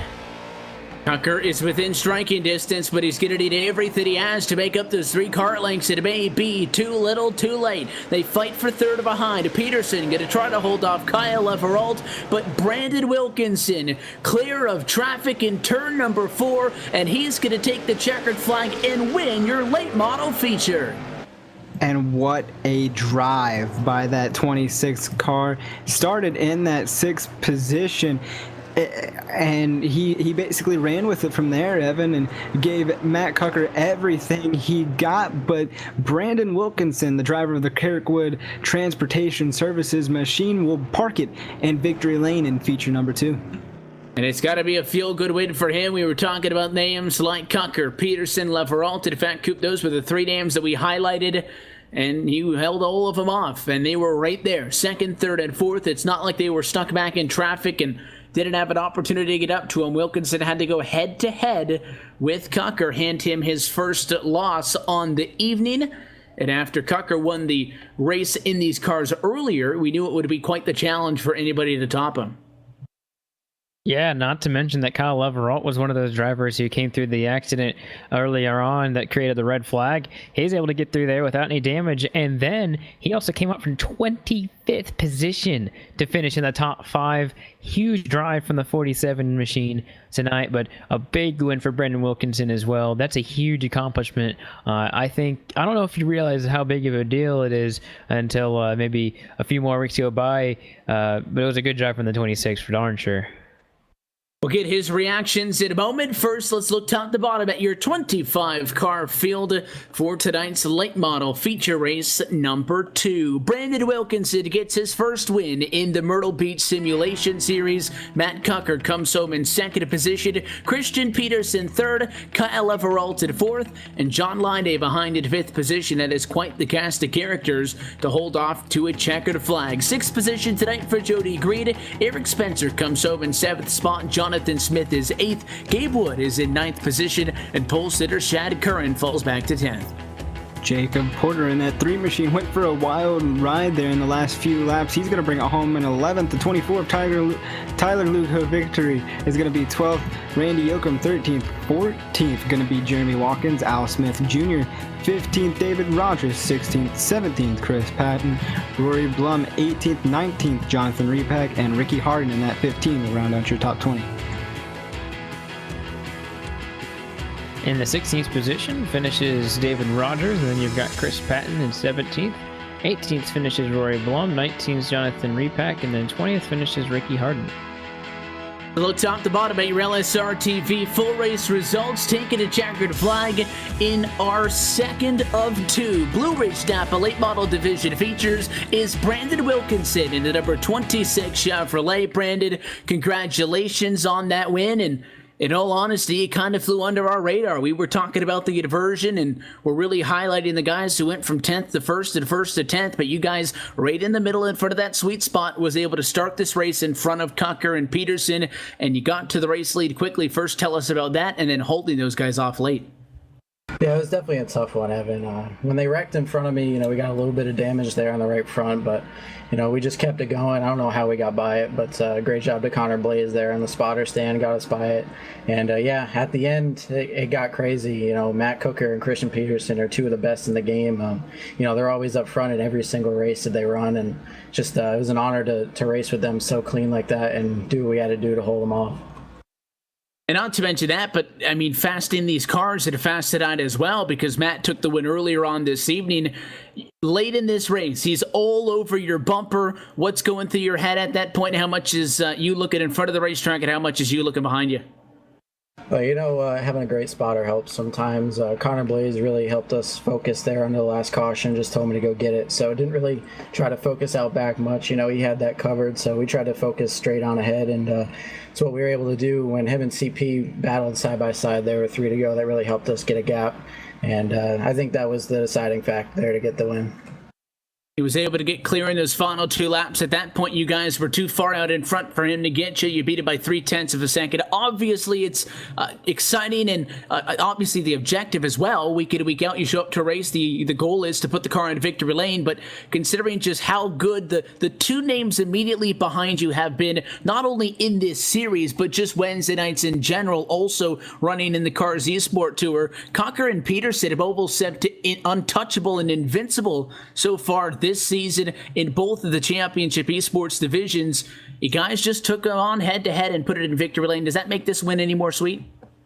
Yeah, we ran the simulation series a couple of seasons back at South Boston. We lost a race with 2 to go. So we definitely weren't going to do it tonight. So yeah, first win, and to get it over, good friend of mine, CP, and Matt Cooker, who I consider a good friend of mine, it's really special. We got that number 26 up on the camera, the sponsors and the shout-outs. Who makes it happen for you getting this win?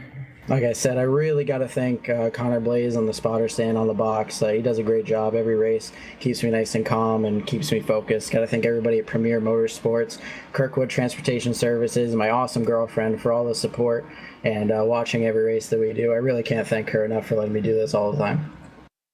Your winner tonight in the second of our late model division features. Brandon, congratulations once more on the victory. Best of luck for the rest of the season. Hopefully for you guys and the team, many more successes to come, and we'll be able to chat soon. Thanks, Evan. So the 26 ends up on top of it all, and in a fantastic fashion, late race drama in this one.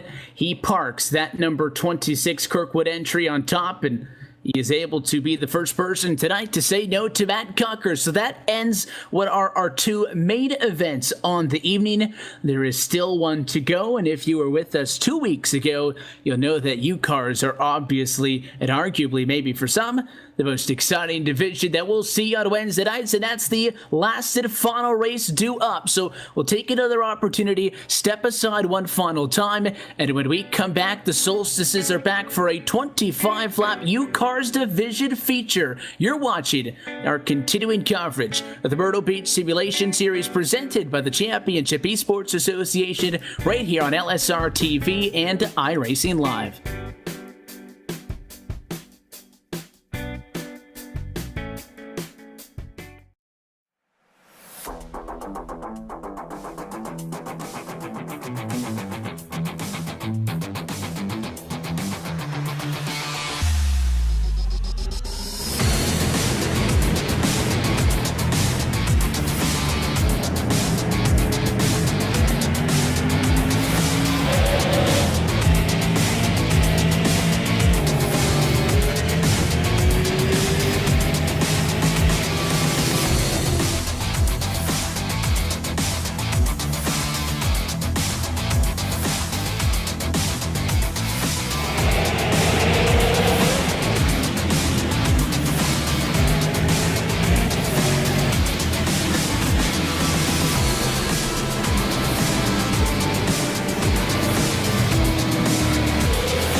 When I sat in the car, you always wonder, what's it going to feel like? It was my first time driving a mid-engine GT car.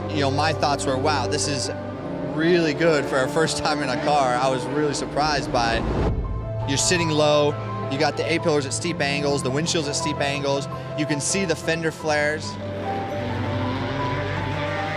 I think we have a chance to win. Everything's got to go right, but I think we have a car that can win the race or be on the podium. But can you imagine how cool that would be to go back 50 years later to the year and do it?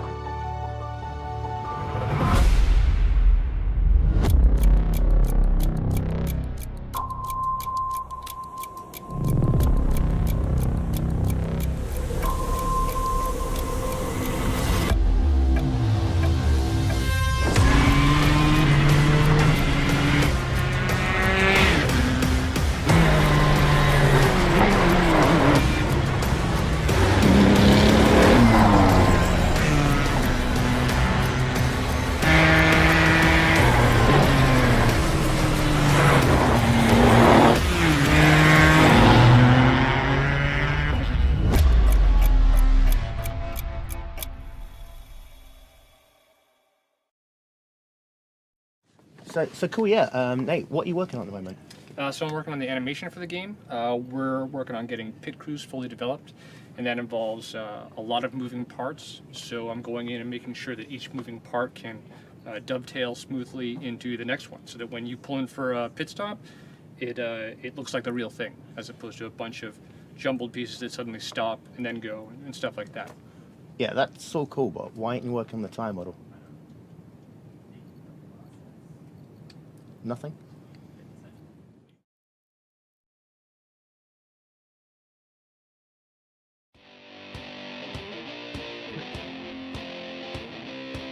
Welcome back live to the Myrtle Beach Speedway as LSRTV's coverage of the Myrtle Beach Simulation Series presented by the Championship Esports Association rolls into our feature event, if you want to call it that. We've seen just about everything so far tonight in week 2 of action. We've gone through the late model division twice, Matt Cocker winning the first and Wilkinson the most recent. We've seen Matthew Tucker take a win in the mini stocks, Matt Cocker also taking a win in the Chargers division, and Jeremy Adams winning the straight stocks, but the fan favorite is back for the last one as the U-Cars division returns for a 25-lap main event to close this thing out, and we are going to no doubt enjoy this from up top as it is a packed field top to bottom, guys, but I spot a car that's on track in this race, and it's going to be quite difficult to miss the number 4 of James Pike. Pike, you're down there on the racetrack in what is a very fluorescent car, and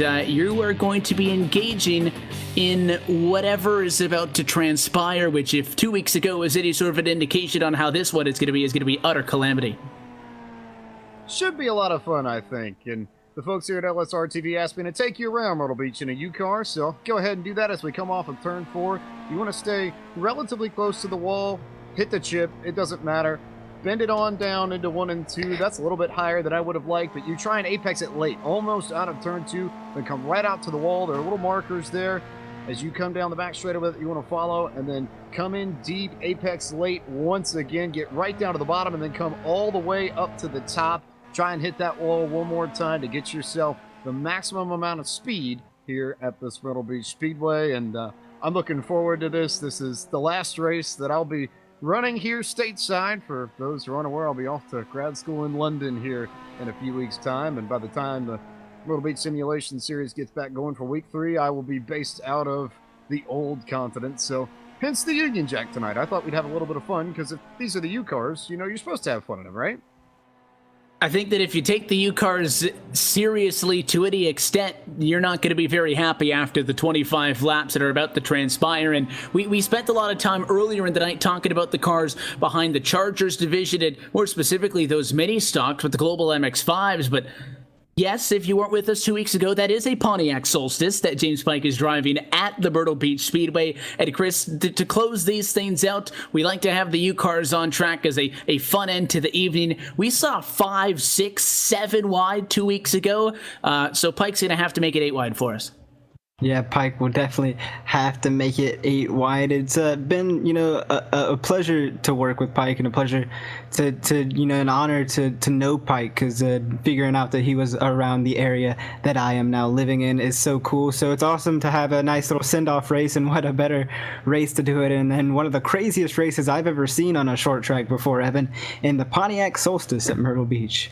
And he's running away from us, headed over the big pond, so we moved up the schedule and adjusted things a little bit here. The idea is, as this season goes on, a couple of us are going to take a swing in these U-Cars, so it is James's turn tonight to make that happen, and he's going to be starting this race close to the front. So let's take a look top to bottom on how we'll rack them and stack them for this U-Cars main event, and take a look at our LSRTV starting grid. Sterling Hewitt is going to be qualified on the front row in the number 2 position, technically, and James Pike is going to end up in the middle once we make this a 3 wide restart to make it happen. Dave Rogers is going to be 4th. Jeremy Watkins is in 5th. Austin Coop in that 53. He's going to be 6th. 7th, Tyler Lugo. Victory, 8th. Kyle Leverott. John Lyday in 10th. And Randy Yoakum, he's going to be in that 10th place position. Christian Peterson continuing on through will start 11th tonight. Gabe Wood is going to be 12th. Jody Green, winner 2 weeks ago, has got his work cut out for him. He'll start 13th position. Eric Spencer is 14th, and Ricky Harden is 15th. In that 16th place position, that's going to be the 89 of Jeremy Adams. Matt Cucker in the 69. He's going to be 17th, 18th road bump. Jeff Grayson will round out your 19 car field in that 54 machine. Look top to bottom at your LSRTV starting grid. This is not particularly the kind of event in which, Chris, we break down pit strategy, fuel strategy, talk about the races and the track facts and the weather and all of that. This is a race where we kind of sit back, kick the feet up, and close out what has been a long but fun night of action with a exciting race. And our job topside is to be, for as best as we can, impartial, kind of rooting for the red, white, and blue one up on the front row. We really are there, Evan, and it's gonna be hard to pick a better racer. So we're getting ready to go green. You see them stack up in the 3 wide here, so we'll have to see how they get off down into turn 1. 3 rows wide, we come to turn number 4 and take the U-Cars green flag as we go underway. Battle for the race lead will remain 3 wide to turn number 1. Rogers on the outside, trying to get by Pike now 4 wide. Coop up the inside of the racetrack, and they're beating and banging for second. Caution will come out very quickly in this one. In front of the field at the moment of yellow is David Rogers, but James Pike and Austin Coop jumping up to 2nd and 3rd. And it all starts with that 13 of Jody Green, it looks like, as he gets some contact with that 47 of Kyle Leverall. That's going to check a few cars up and even get a few cars involved. The 75 of Eric Spencer, the 89 Jeremy Adams, and even the 69 of Matt Cucker able to kind of squeak by it there on the outside, but just a whole lot of cars piled in there in turns 1 and 2, Evan. So it's a tough deal for those drivers, and the field is going to come to a stop down at this end of the racetrack. You're going to go on board for that one with the O'Donnell Gabe Wood, who is another name very familiar to us at LSRTV. He was right in all of that, and basically, I think, had the best view of all of it as he was stuck off of the back of the 47. He does get damage in it. The front end got damage, and you can see that for the shot on board, but I think he is relatively lucky compared to some of those, and all starts in the U-Cars division are done 3 by 3 all the way front to back. It's not just like at the Indianapolis 500, Chris, where the only initial start of the race is done 3 wide. Every single time we have a restart, it's going to be 3 by 3, so red flag comes out, we get these drivers lined back up, and we get set to resume the chaos. Chaos indeed here, Evan, as a lot of drivers are going to be shuffling positions here. One driver going to stay the same, though. That 4 of James Pike going to be stuck right there in the middle of that front row. We saw them go a little bit of 4 wide action before that caution came out. So if they can keep that up again, it's going to be interesting. But green flag coming out this time by. We'll see who has what for these drivers on the front row. Restart line is the white line that spans from the outside to the inside of the racetrack. You'll see it on the track coming out at turn number 4. That is where these drivers go green from Rogers to the inside, Coop in the middle, and Pike on the outside of the front row as we come into turn number 4. Restart with just 3 laps complete of 25 as we go back underway. Good jump by Rogers. He'll leave the madness behind him. Yeah, Pike not off to a great start. He's actually going to drop a few positions. Now he's going to go 3 wide with the 24 and the 23. That's Christian Peterson and Tyler Lugo victory. He's still stuck in the middle. Can't seem to get out of there. Now he's going to make contact with Christian Peterson. Send Peterson up a little bit high. Now he's going to be on the outside of Austin Coop, gonna try to reel in Dave Rogers once again, but he can't. Dave Rogers is all the way out there in about 1.15 second of a lead. Evan, he's on rails. He's well out in front of the excitement. Hewitt's not quite clear of it all as he gets now back into the middle of the pack as Coop gets around them. The 23 of Peterson gets around him, and James Pike at a 4. Great run at turn number 4. He'll also get by Hewitt, and now challenge to the inside of Peterson. Contact for third, and Pike is to the apron. He'll hang on, spinning behind him. The 24 of Vickery goes around. Single car into the grass, no caution. We're still green. And Pike narrowly escaping contacts in 2 ways there. Evan, he narrowly avoided the inside wall, and then he narrowly avoided Tyler Lugo victory. Speeding down there, but we go on board with the 09, who is basically moving his way back up through the field as we saw him get a little bit of contact on that previous caution. He's now moved his way up to 4th. He started in that 12th pace position, so Gabe Wood on a mission to get caught up to Christian Peterson and company, but Dave Rogers still pulling that lead, but Austin Coop kind of cutting into it slowly but surely. Yeah, trying to run it down. It's down to a second, so he is making up time. The question, I guess, is he making it up at a fast enough pace? Because there's only 17 laps left to go in this race, and now 15 laps to go as the next time by the start-finish line. So Coop is making up time, 2/10 at a lap indeed. Peterson in 3rd place is all by himself. Gabe Wood is still broken away, and now we're actually starting to see the field split apart just a little bit. Side-by-side fight in a battle for 7th between Cucker and Day, but actually civil for the moment.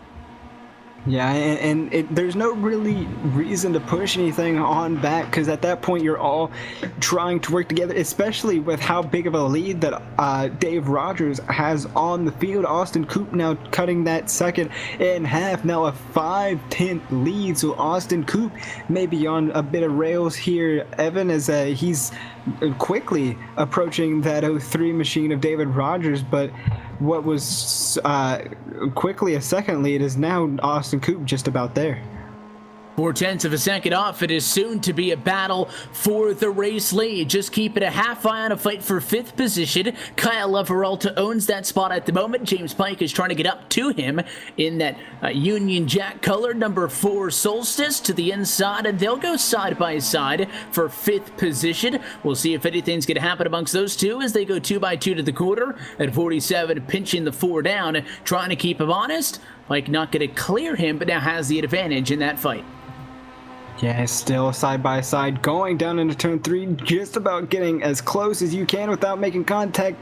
Pike about slid up into Leveralt there, but he's just about clear. The 47 playing the thorn in the side, barely hanging on to that right rear quarter panel, but Pike should have it done and does have him cleared as Coop side by side for the lead with David Rogers in that 03 machine, and gonna power off with ease and clear the 03 machine, but the 03 going to be looking towards the inside, blocking down the front straightaway as they go off into 1. Rogers went for the cross. Coop shut the door, and we are pushing each other for the race lead. Rogers is not going to sit back, and he tries to force his way through down at 1 and 2. Not going to happen that time. If he's going to get back to the lead, he's got to do it now because Coop, I think, is just quicker, hence by making up that 1.2 second disadvantage. That if he doesn't do something quickly, the 53 is going to start to pull away, and it's going to become an impossible task. Rogers hards it drive into the inside on those curbs and everything on the bottom of the racetrack, and he'll make it 2x2 again outside of the racetrack, better on exit, but we're nose to nose. And what a power move by that 03 of Rogers just to get back on the inside of Coop. Coop going to go just a little bit too wide in 3 and 4. They're going to leave that door still open side by side. Rogers going to clear Coop with ease, but maybe Coop going to get that run coming into 2, and he does contact hard into the back of the 03 from Coop, and didn't really shake the 03 too much because it was going down the straightaway. So still making contact, pushing all over, but David Rogers is not budging from Austin Coop's bumper there. He's beating the hell out of the back bumper. I mean, it's short track racing. We know these guys are going to be hitting each other, but the 53 is slamming him on the back end, and Rogers has been doing a good job. Coop going to go to the bottom. The 03 does not go to block. We'll go side by side to 3 and 4. The longer this goes on, as there's contact for the race lead in turn 4, here comes Peterson from 3rd position. So Coop going to muscle his way through to the race lead. All of a sudden, though, it's a 4-car battle because that side by side brought Peterson and Wood right into the conversation as Rogers again tries to get to the inside and Coop shuts the door. And Wood has been the fastest car on track ever since that restart here, Evan, and it's showing now 2x2, almost 3 wide racing going down into turn 1. Rogers trying to force the move, but he's not going to get it. He'll have to back off so he doesn't hit the curbs. Going to hit the curbs anyway. That's going to leave the door open for the 09 of Gabriel Wood to try to get it 3 wide for that second place. Peterson backs out of it though. Now here comes Rogers trying to power back in. Coop's got to be loving this because the longer they battle, the more room he'll have to drive away.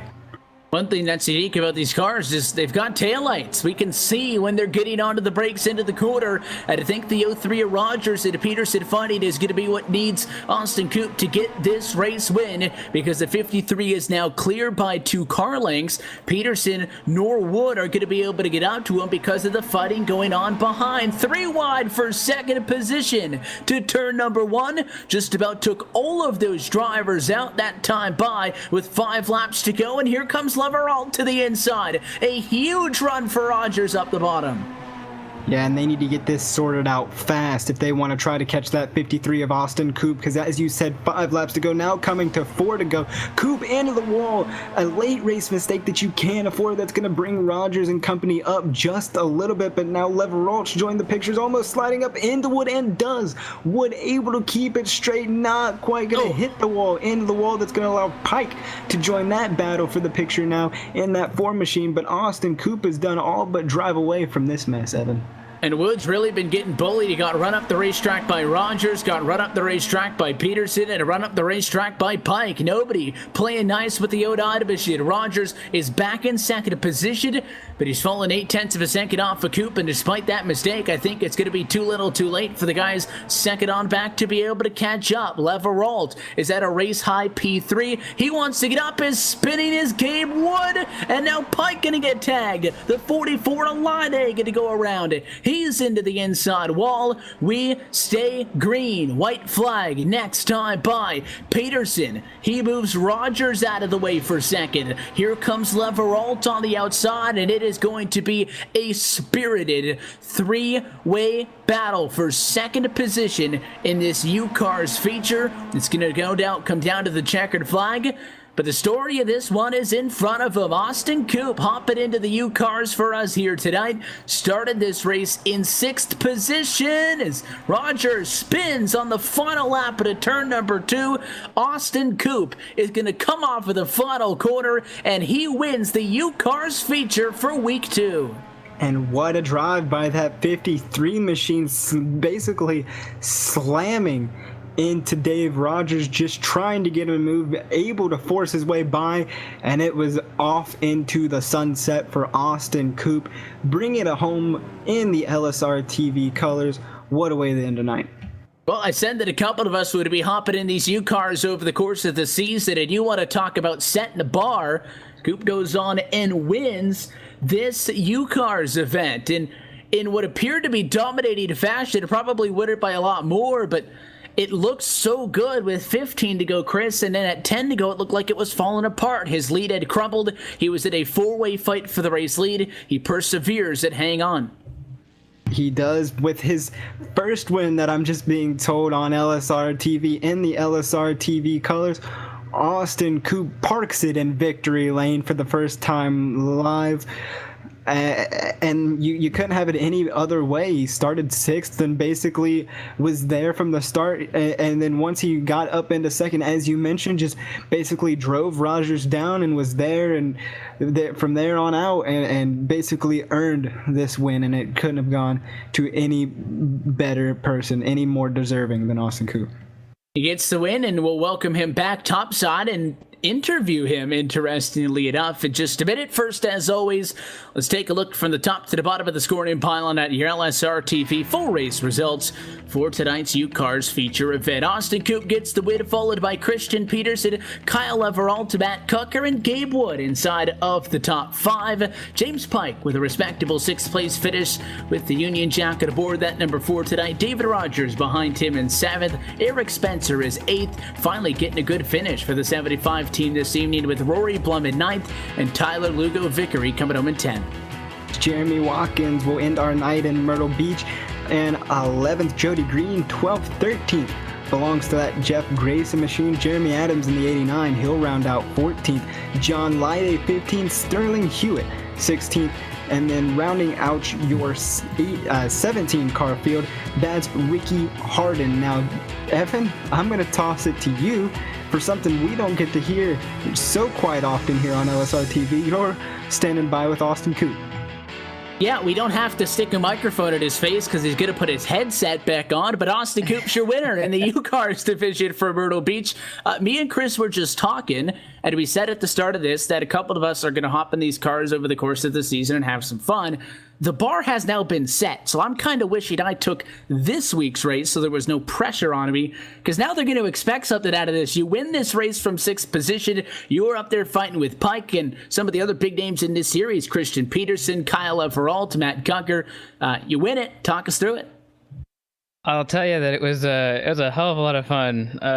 I mean, from lap 1 to the end, it was fantastic. And then we got the restart. I actually thought starting on the top side was actually the best place to be, because if an accident's going to happen, it's going to happen below me and behind me probably. So I was like, all right, well, I've got a chance. And then we had a good restart, and really from there, I just had to run him down. I think it was David. I had to run him down, and that was hard because you just had to really waste your tires. You just couldn't conserve. I mean, there was no use. If you conserved it, I mean, you just weren't going fast enough. So it was all about just pushing the car to the limit, like 24, like the 100%, 110%, and you couldn't let up, because I let up once and Christian started catching me, so I knew that there was no laying back at all. And Coop, as Evan said, the pressure's on for all of us here at LSR TV, and we used to give each other back and forth there at USR back in the trucks. So I'm just going to say right now, it's on. I'm not only going to beat you, I'm going to double the victories here in the U-Car series. So, but hey, congratulations on the win, your first win here on LSR TV. Did you ever think it would happen here? I've actually, my first race on LSRTV was a third place finish, and it was an amazing finish at that, back when this league was known as, oh gosh, I don't even remember. We've gone through so many name changes with the league. It's hard to remember which name change. I think it was our second one, which was ASRA, American Sim Racing Association. And that was my first race with them, because the first race that they had broadcast for us, I was doing other stuff. So that was really cool. And I was like, man, it'd be really cool to win one of these things. And next thing I know, I'm in the broadcast booth, and I was like, man, I don't know if I'll ever get that chance. And so now I have, and so I can check mark that off. But I'll tell you that I've had a lot of bad luck lately. This season in RSR has been terrible for me. And doing something like this and winning in CEA, this is the first league race I've won in over a year, so it feels really good, I'll tell you that much. So I'll say this, since we'll continue to round through these things as these weeks go on. By the time you're able to be allowed back at a U-Car, I will have won one of these, and Chris will have won one as well, because that's obviously going to happen next. So you're going to have to break the tiebreaker on us on that. You up to the challenge? I can do it. I will do it, actually, Evan. That's a challenge. Okay, well, we will have it recorded, so we'll find out. And if I don't win, it will look just as equally as silly. But I guess we get to ask you this before we talk mutually about the end of this. You're the winner in the U-Cars division. The sponsors, the shout-outs, it makes it happen. Well, I got to thank my parents, of course, first and foremost. They make everything happen for me. Of course, LSRTV, the company, the home of sim racing now. And then you've also got to thank my girlfriend, Vivian. I've got to thank my roommates for allowing me to be up so late and yell and stuff like that when I win a race like this. So, yeah, them. Well, congratulations on the win.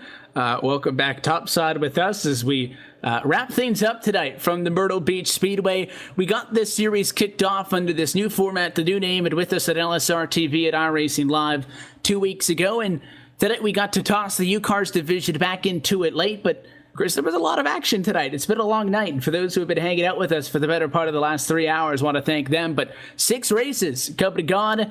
Austin Coop has somehow managed to win a race, and it was a fun night of action top to bottom. Yeah, somehow, but like you said, we'll get him back on the season as the season goes on. We still got a lot of races left here and a lot of weeks now. It's not going to be the same as we took 2 weeks off before, so it's going to be exactly next week will be the next time we'll be here at Myrtle Beach, Evan, and no waiting. It's going to be awesome to see see who from the LSRTV crew can step in the U-Car division and step up to the plate, but also all the other drivers from, Matt Cucker, who got 2 wins on the night, Jeremy Adams, who's keeping up that street stock victory. He's 2 for 2 in the street stock, so a lot of great talent outside of just this race, and it was just an amazing series. Can't give enough credit to the admins, Kyle Barnes, Jacob Porter, all they do in the Championship Esports League. They do an amazing job here, and it's some people you don't get to hear the names a lot of here on the broadcast, but they do a great job behind the scenes, and hats off to them. Cannot wait for next week. Top side for 5 of them, track side for 1 of them. Coop, your thoughts on tonight?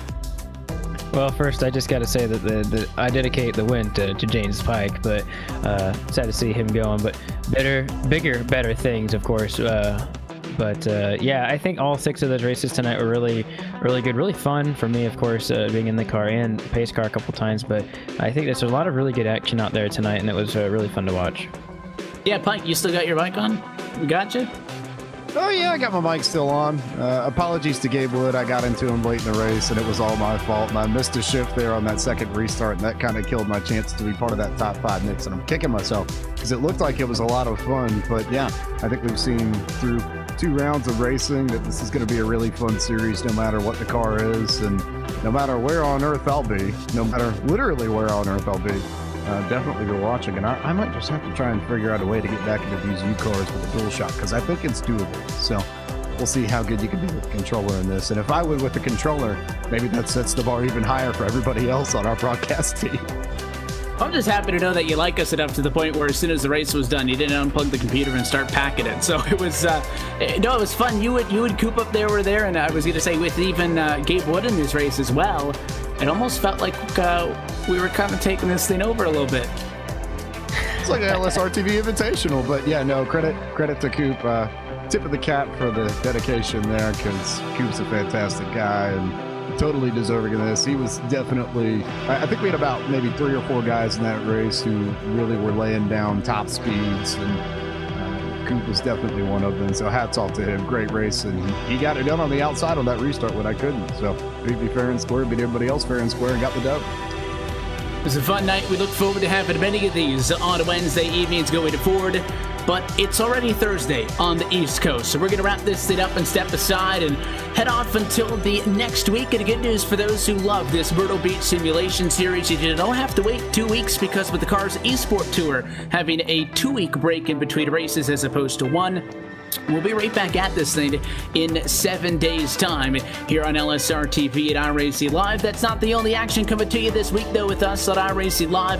This Friday, the Super Speedway Cup Series in action. As always, you can take a look at our full upcoming broadcast schedule online at www.livesimracing.com. Surefire way to make sure that you stay tuned with us throughout the week, though, to make sure you don't miss anything is by following us on our social medias. That's Twitter at LSRTV, and Facebook at Facebook.com/LSRTV official. So for the entire team at Live Sim Racing LLC, the folks behind the scenes, DJ Lyon, Laura Loss, and everybody else, and there's a lot of names in the booth right now, so we'll go through them all. For Austin Coop, Chris Murdoch, Gabe Wood, James Pike, Cisco Scarabooze, and myself, Evan Twisoko, congratulations to your winners tonight.